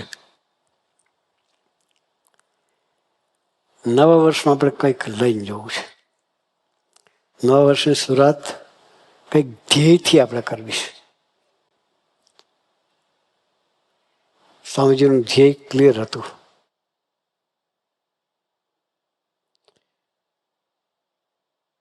જેમાંથી કંઈક સારું એ લેવાનું સ્વામીનું ધ્યેય હતું. શું હતું? દરેક વ્યક્તિમાં કંઈક ને કંઈક, કોઈકમાં કંઈક સારું હોય છે. સ્વામીજીનું ધ્યેય હતું જીવનનું. એક વખત સ્વામીજી પોતે સ્કૂલથી આવી અને ઘેરે એકદમ ઉદાસ ચહેરામાં બેઠા હતા.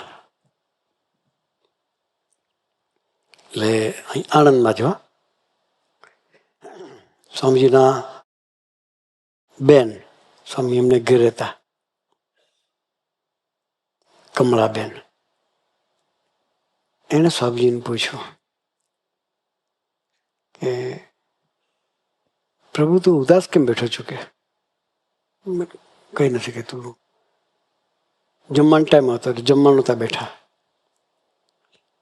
એટલે બેને પૂછ્યું ચલ જમી લે. તો કે નાખે. એટલે બેનને લાગણી ભાઈ માટે હોય. એટલે તને પેટમાં દુખે છે, તાવ આવે છે, ડૉક્ટરને બતાવવું છે?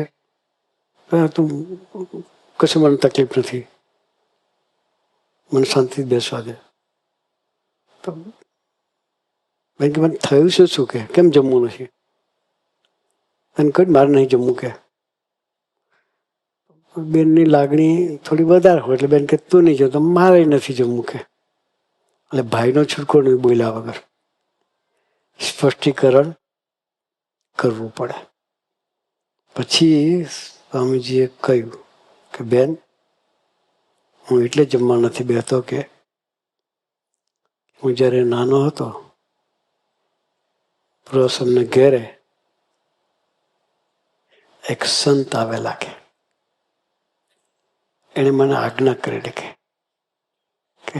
દરેકમાંથી કંઈક સારું લેવું, જે દિવસ ન મળે તે દિવસ જમવું નહીં કે. એ વાત મને યાદ આવી ગઈ કે આજે આખા દિવસ મને કોઈની સારી વસ્તુ મળી નથી કે એના વિચારમાં બેઠો છે. તું મને આગ્રહ ના કરીશ. એ ધ્યેયની ક્લેરિટી કહેવાય. શું કહેવાય? સ્વામીજીનું ધ્યેય એવું હતું, દરેકમાંથી કંઈક સારી વસ્તુ લેવી. આપણા કરતા આગળ હોય. સ્વામી કેમાં ભણતા ત્યારે કોઈ દી ટ્યુશન રાખ્યું જ નથી કે આપણે ટ્યુશન વગર ભણી જ ના શકીએ. આખી કોન્ટ્રાડિક્ટરી. ટ્યુશન ના હોય તો આપણે ભણી જ ના શકીએ. સ્વામી કે અમે કોઈ ટ્યુશન નથી રાખ્યું. મિત્રો એવા સર સાખેલા એની પાસે શીખી લેવાનું. જેનામાં જેટલું સારું હોય એ લેવું, એ ગુણ સ્વામીજી પોતે રાખેલો. જિંદગીભર સ્વામી કોઈ ટ્યુશન રાખવું નથી પડ્યું. એટલે આપણે બધા વિદ્યાર્થીઓ છે. અમે પણ વિદ્યાર્થીઓ, સંતો બધા વિદ્યાર્થી જ કહેવાય, કાર્યકર્તા બધા વિદ્યાર્થી જ કહેવાય. જો આ એક ધ્યેય પકડી રાખીએ અમે બી તો અમારી યાત્રા પણ સ્મૂધ ચાલે. ગુણાત્મા સાથે વાતમાં લખ્યું છે, ગુણ ગાવાથી જીવ બ્રહ્મરૂપ થઈ જાય.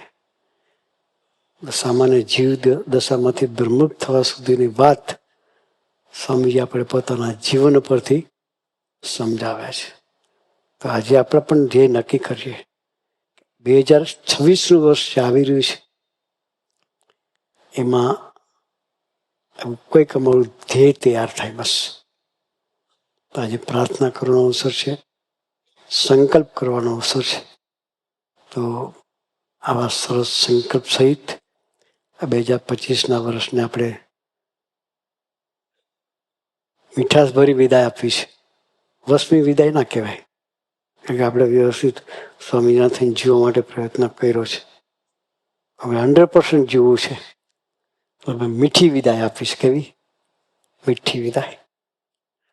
એટલે આપણે આવતા વર્ષનું આપણે સ્વાગત કરવા માટે ભેગા થયા છીએ. તો સ્વામીજીને પ્રાર્થના કરીએ કે સ્વામીજી તમારા જીવન તરફ નજર રાખી અને અમે પણ અમારી યાત્રા, અમારું જીવનનું ધ્યેય રાખી શકીએ એવું બળ બધું શક્તિ આપો. એ જ પ્રાર્થના સહજાનંદ સ્વામી મહારાજને. મીઠી વિદાય જ નથી આપી અને મીઠી શરૂઆત બી કરવી છે. I listened to those numbers. 30,000 youths in 16 days. I barely meet maybe 10, 15 friends in a week. It almost sounds impossible. But that's Guru Hari Prabodh Swamiji. That's his Bhido. That's the efforts he takes just to make sure that every youth that comes in contact with him, he understands Swamiji. He knows the real meaning of life. We move on to the last and the final segment of this SYM. We heard so many vaktas, we heard so many youths, and they mentioned one day, day one. They mentioned today is the day one. We also heard Ojasbai ask and speak about how can I make today day one. We had book club. They say, how can I make today day one? But let's take a step back and let's think. Let's take an example first. Let's say, how many people bought cars last year? Maybe in last 1 year or so. Couple. Okay. Let me ask you. Were you guys excited when you got your car the first day? Yeah? Was that excitement the same throughout? And is it the same today? Like the first day, I remember when I got my car, I made sure that it's clean for the first, couple months. It's always clean, vacuumed, it's always washed, nothing happens.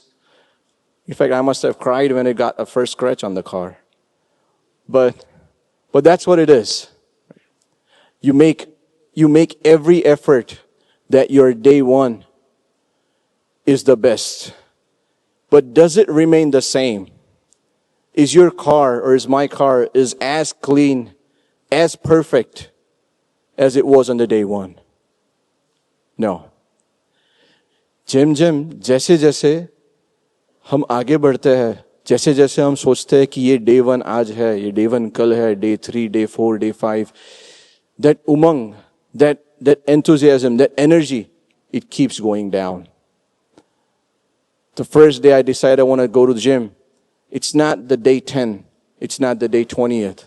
Eventually, that subscription is still there, but I'm nowhere to be seen in the gym. So today, we want to ask and request Sarvesh Bhai. We must have seen Sarvesh Bhai. We must have even spoken to Sarvesh Bhai before. But as ordinary and as simple he looks, he's not that. He is a student. He's a student who, in his 16 years of academic career, has never seen a grade lower than A. Never in 16 years. He graduated in 2015 with his PhD. And in 2016, he graduated with his postdoc. Today, he works in one of the finest labs in the world. And he has his own lab where he does his research work. Well, that's more of his Lokik achievements. The real wonder is that having so many achievements, you still remain grounded. And that's one of the beauties of Swamiji. That's one of the beauty of Swamiji's creation. If you see him, you'll probably find him talking to one of the yuvakos like us. Somehow he finds time to talk and does seva of ours. I remember the day I was talking to someone, the day of his graduation. He was supposed to get multiple honors, multiple medals. And if you think that if I was the one who was supposed to get all those medals and honors, I would be the first one standing in the graduation line. That particular day, he was not in his graduation, but just 2 miles away from the graduation ground, he was helping a couple of youths empty their dorm. But he did not go to graduation. That's what Sarvesh Bhai is. And today, we want to ask Sarvesh Bhai to share his wisdom, to share his experience of life, to share his view of how I can make my every day my one day. So thanks. So we call upon Sarvesh Bhai. सज्जानंद Swami Maharaj नी जय, श्री अक्षर पुरुषोत्तम महाराज नी जय, गुरु हरि शास्त्री जी महाराज नी जय, गुरु हरि योगी जी महाराज नी जय, गुरु हरि हरि प्रसाद स्वामी महाराज नी जय जय जय, प्रगट गुरु हरि प्रबोध स्वामी महाराज नी जय जय जय, हरि प्रबोधम समाज नी जय जय जय, दास ना दास थवानी जय जय.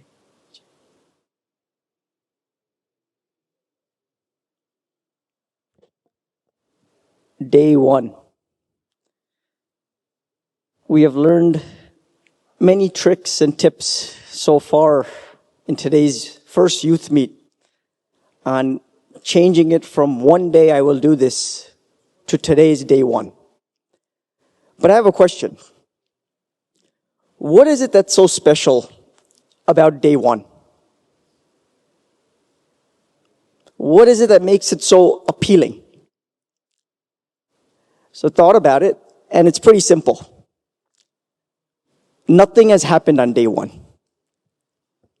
If you think about it, day one, there's been no real work done. There's been no real grind. There's been no real setback, and probably not much failure. So day one is actually as clean as it gets. And because it's so clean, it's filled with hope. It's filled with possibility. That on day one, there's so much possibility that the best is still to come. My best self is still to come. But what happens on day 15? What happens on day 30? What happens on day 60? Life happens. And life is not always so clean. It's a bit messy. We tried, but it just didn't work. We tried again, and it just didn't work. There were distractions, there were challenges that are just impossible to overcome. And so, really, that spirit of day one, that energy, that enthusiasm, that is what gets tarnished.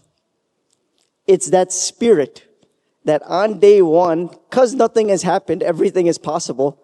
But once so much has happened, now it looks like not much is possible. And so really the question comes to, how do you make the spirit of day one the spirit of every day? And so first, let's start with a little battle that happens right inside of our brains.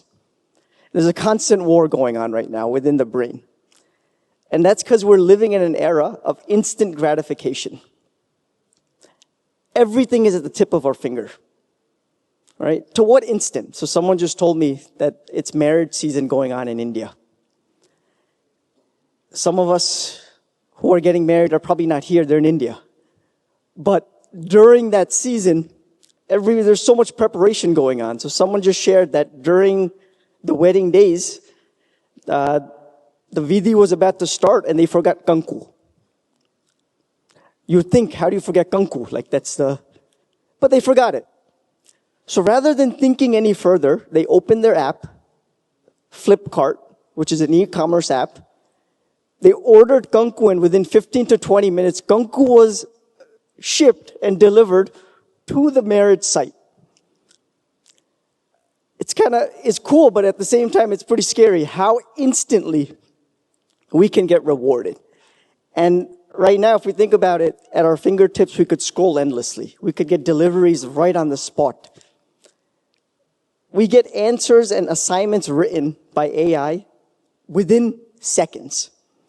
And so really, our brain is getting rewired for doing almost nothing. We're getting free rewards. And so there's research in neuroscience going on, exploring the rewiring in the brain. And they explored a part of the brain called the ACC, the anterior cingulate cortex. And in our terms, it's all mumbo jumbo, but if we clarify it very simply, it's the internal CFO, that part of the brain. It's a part of the brain that decides, it calculates, is it worth the effort that I'm about to put in? And what they've found is that everything has become so easy and simple in this new era, which is great, it's convenient. But what the brain is undergoing is that it's putting that ACC region of the brain, it's making hard work even more difficult. You have to pay a much harder price for hard work. And as a result, the work we have to put in, that hasn't changed. But the capacity for the brain to accept and to be patient for reward has gotten much more difficult. And really the point of all of this is simple. That although that reward has become much more difficult for the brain, the hard truth, whether we want to accept it or not, is that to make every day day one, it's going to start with there's no shortcut for hard work. Je mehnat mukwi padse, e to mukwi ch padse. And once we start rewiring the mind for that, what happens is that a lot of times because the reward does not come, we sacrifice the hard work. We compromise on the hard work. And Prabodh Swamiji put it very nicely recently in UK. He was describing Ruchi and Suruchi. And Prabodh Swami said that મારે આ કરવું જ છે એનું નામ રુચિ પણ મારે આ કરવું છે એની માટે પ્રયત્ન કરો એ સુરુચિ. And then he says કે તમે ગમે તેટલી રુચિ રાખો પણ એની પાછળ પ્રયત્ન નહીં કરો તો ક્યારેય ફળ નહીં મળે. So no matter how much we keep in our mind, we keep the resolve. Today's a day of resolve. It's easy for all of us because it's day one. It's the beginning of the year. So it's easy to make a resolve today. But what Prabodh Swamiji is saying is that any pacharno je efforts at the small steps, are we making that as well? Are we preparing our step to get to that? And so a very nice prasang I like is very recently of Debe. Debe lives in Connecticut and he moved to the US in 2023 to do his master's. So he himself was describing that while doing his work this first year, he was getting below a 3.0 GPA. He was very distracted. And just out of interaction with youths in Connecticut, he came into Sabha. He came into Satsang. And he had a chance to meet Prabodh Swamiji. And when he went to Prabodh Swamiji, he didn't plan anything in his mind, but it just came from his heart. He sat in front of Prabodh Swami, and Prabodh Swami ne बहुत सहजताથી કીધું કે પ્રભુ સ્વામીજી મારું નામ ધ્યેય છે પણ મારા જીવનમાં કોઈ ધ્યેય નથી. So first of all, to admit something like this to anyone is a big deal. When you open your heart out to someone, it's actually a wonderful thing. Very difficult to do. But Prabodh Swamiji's presence was such that he didn't formulate this, but it just came out. That my name is Dhey, but I have no Dhey in life. Prabodh Swamiji gave a very simple answer. અમારી શિબિર આવે છે, શિબિરમાં આવજો તો તમારું ધ્યેય clear થઈ જશે. So he joined the shibir, and that was the Clarity of Destination shibir in 2024. After the shibir, his master's was coming to an end. So he started applying.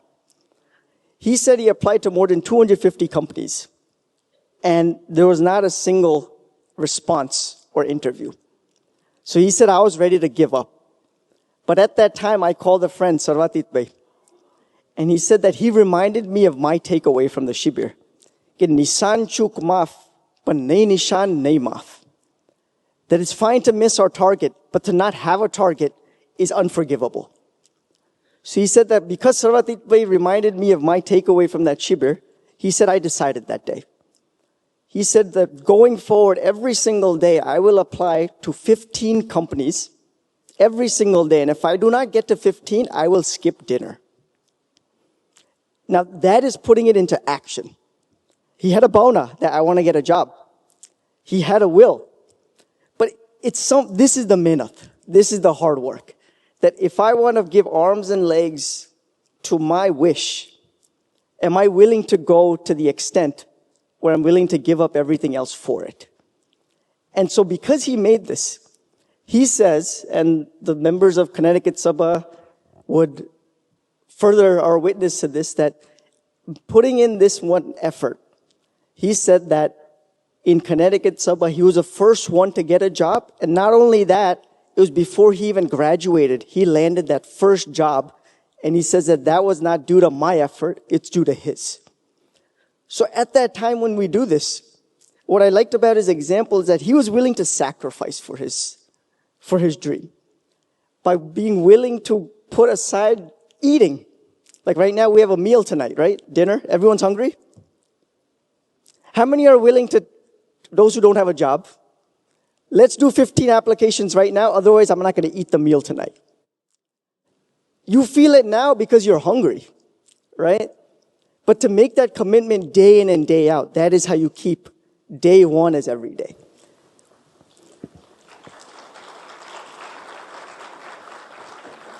And what's beautiful on top of this is Swamiji gave this exact definition in 2001 in defining what a bulku is. A bulku, as we define it, is an innocent child of the Lord. That's what Swamiji said is a bulku. But in one line, he defined it. Ke bulku એટલે શું? 100% sincerity થી પ્રયત્ન કરવો એ આપણી ફરજ અને result આપવું એ મહારાજને આધીન છે. In one line, Swamiji said that 100% sincerely to put my effort is my responsibility, and then to give the result is Maharaj's responsibility. In short, when we're talking about the hard work that's needed, it simply boils down to not chasing the reward, but chase after the effort. And when we chase after the effort, Bhagwan comes chasing after us.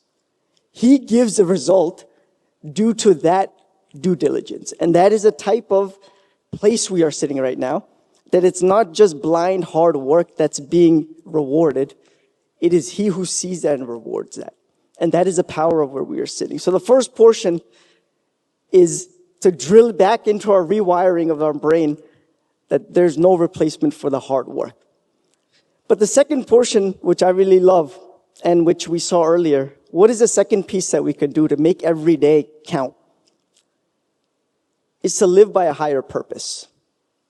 What Prabodh Swamiji said in the Goshti we just saw is कि एक ध्येय राखो जीवन में.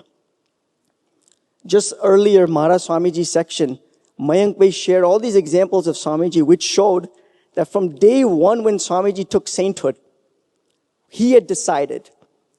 And 50 to 60 years later, he's still living by what he had decided.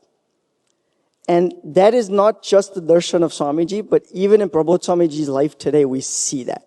And that is what gives a lot of strength to make every day count as a new day. Just earlier, we saw that Prabodh Swamiji's Vichran was in Bombay just last month. 7 days of the Vichran had completed. Every day in the Vichran, if we let's just go into the numbers that were shown up. In the first week, Prabodh Swamiji every day had 20 to 25 padramnis.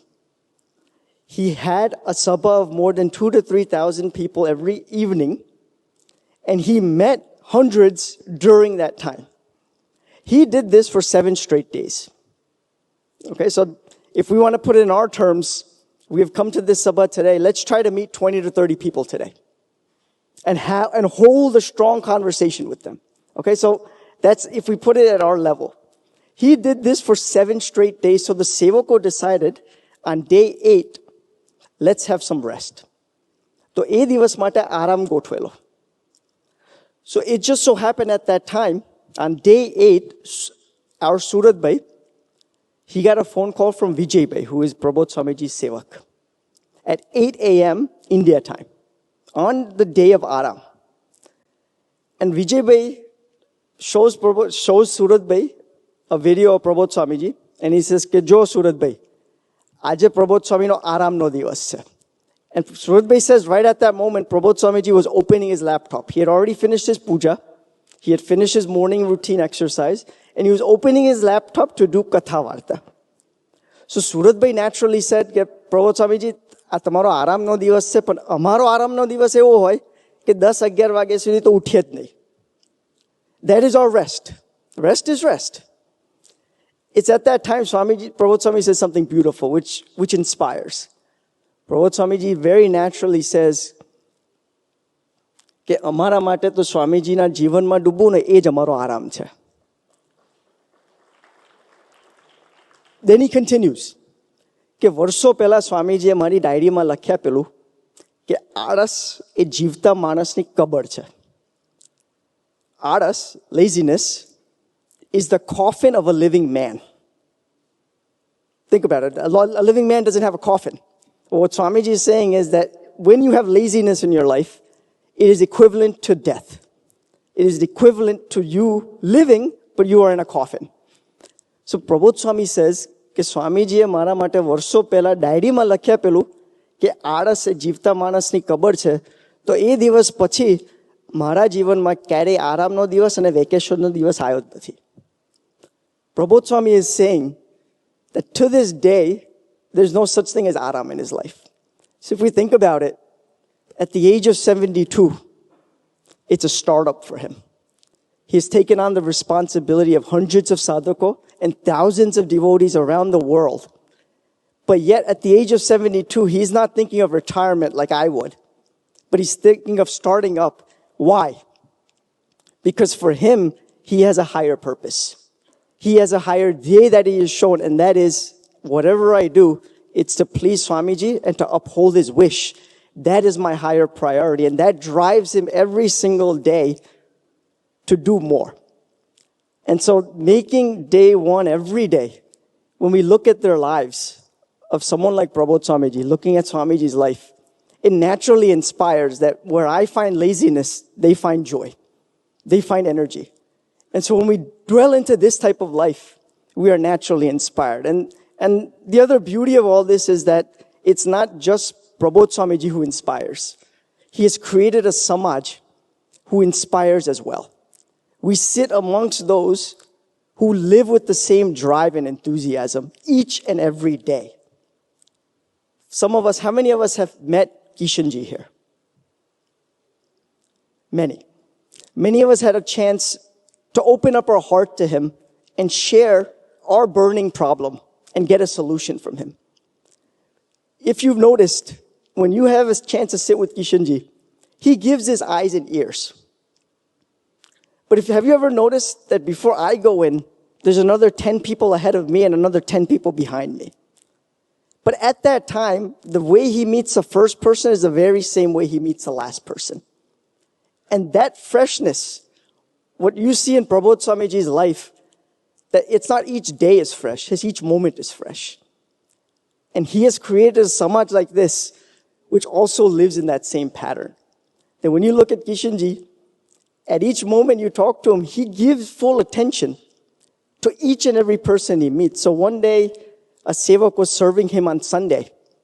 We know on Sunday after Sabha, there's hours of line to meet with Kishanji and sit with him for 4 or 5 hours. So one sevak who was feeding Kishanji that day told Kishanji very naturally, Kishanji, aaj to tamaro busy divas. Ketlane malwanu. So at that time, Kishanji said something very natural. It was just him and the sevak in the room.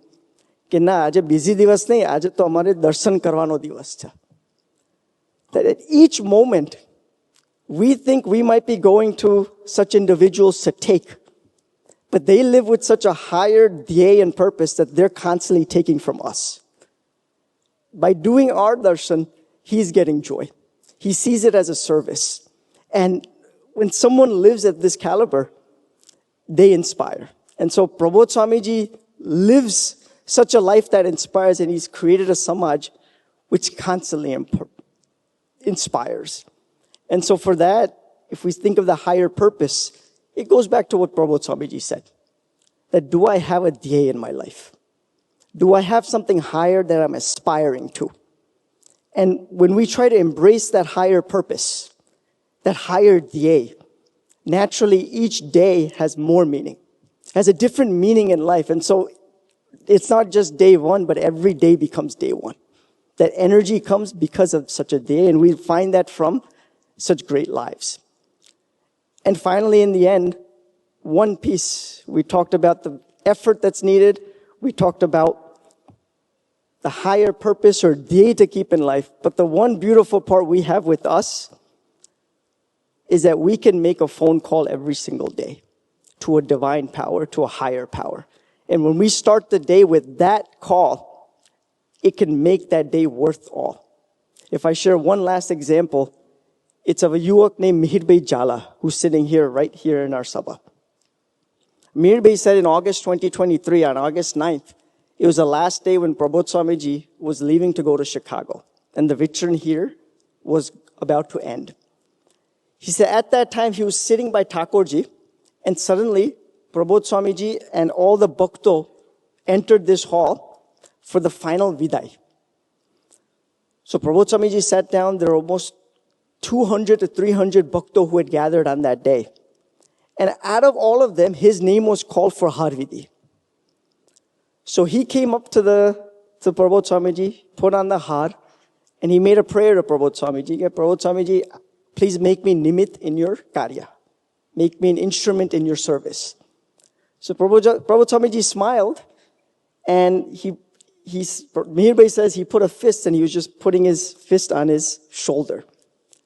So then Mihir Bhai naturally does a prayer, Prabodh Swamiji, atle sudhi aaya, so to prasadi apit do na. So then Prabodh Swamiji smiled, he opened up his hand and he rubbed his cheek and he said just one line, કે રડ રડ નહીં કરવાનું. રડ રડ નહીં કરવાનું.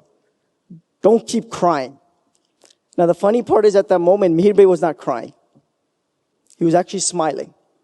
So when he went home, he was thinking, why did Prabhu Swamiji tell me rad rad nahi karwano? So as it turned out, earlier that year in March, he had broken his cartilage. So he had a disability in his leg. In May, he graduated, but he still had no job for 4 months, and his OPT period was about to end in October. And he had immense stress from issues going on in his family in India. All of this was building up to a moment where he could not take it anymore. And that very same morning, he, in his puja, said, I could not take it anymore, and I made a pratna with a crying heart, like I've never cried before. And he said, I prayed to Prabhu Swamiji that find me a way. So he said, when Prabhu Swamiji said, ke rad rad nahi karto, what that cemented for me in my life is that when I get up in the morning and I pray to Prabhu Swamiji, those are not laminated murtis, but Maharaj and Swamiji are always with me.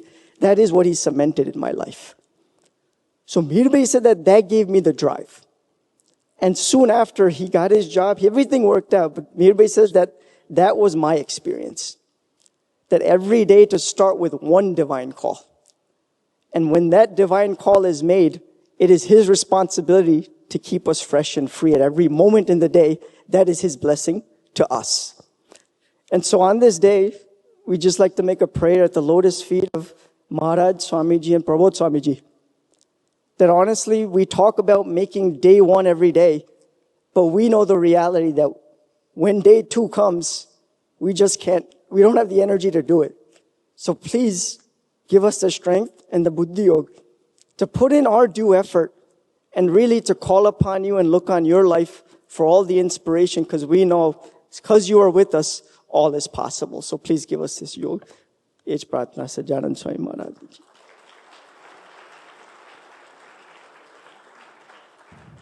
Finally, you're almost done with this SYM today. One day, the outcome comes is, all I have to do is what? The one day still remains, the 2 words still remains. All I need to do is just flip those 2 words. And all I need to do is, today is my day one. And so, before we move on to the takeaways, any guesses what's going to be the next SYM on? I'll give you a hint. Day 2? No. No, I was joking. But yeah, we move on to the takeaways for today. Countless hopes are delayed, waiting for one day. Don't wait for the perfect moment. Make that day one today. Make today the day one. When feeling lost, the simple formula that Jishan Bhai gave us of 2 plus 4 can help us find our way. Sarvesh Bhai gave us a definition. A true bulku is the one who places 100% sincerity in effort and 100% trust in Bhagwan for the result. And Swamiji said, laziness is a living man's coffin. And the final takeaway for the day, when we draw inspiration from the lives of Swami Shri and Guru Hari, we will never feel like taking a day off. Again, we thank the SYM team for making this beautiful SYM. And now we have a special, as I said before, that we have Poshi Punam. So we have special decoration did by Sevakos here. And we'll probably face towards Thakurji now. We'll have Arti. And we'll all see you again in the next SYM just about 4 weeks from now on January 31st. Sajanand Swami Maharaj Nijay.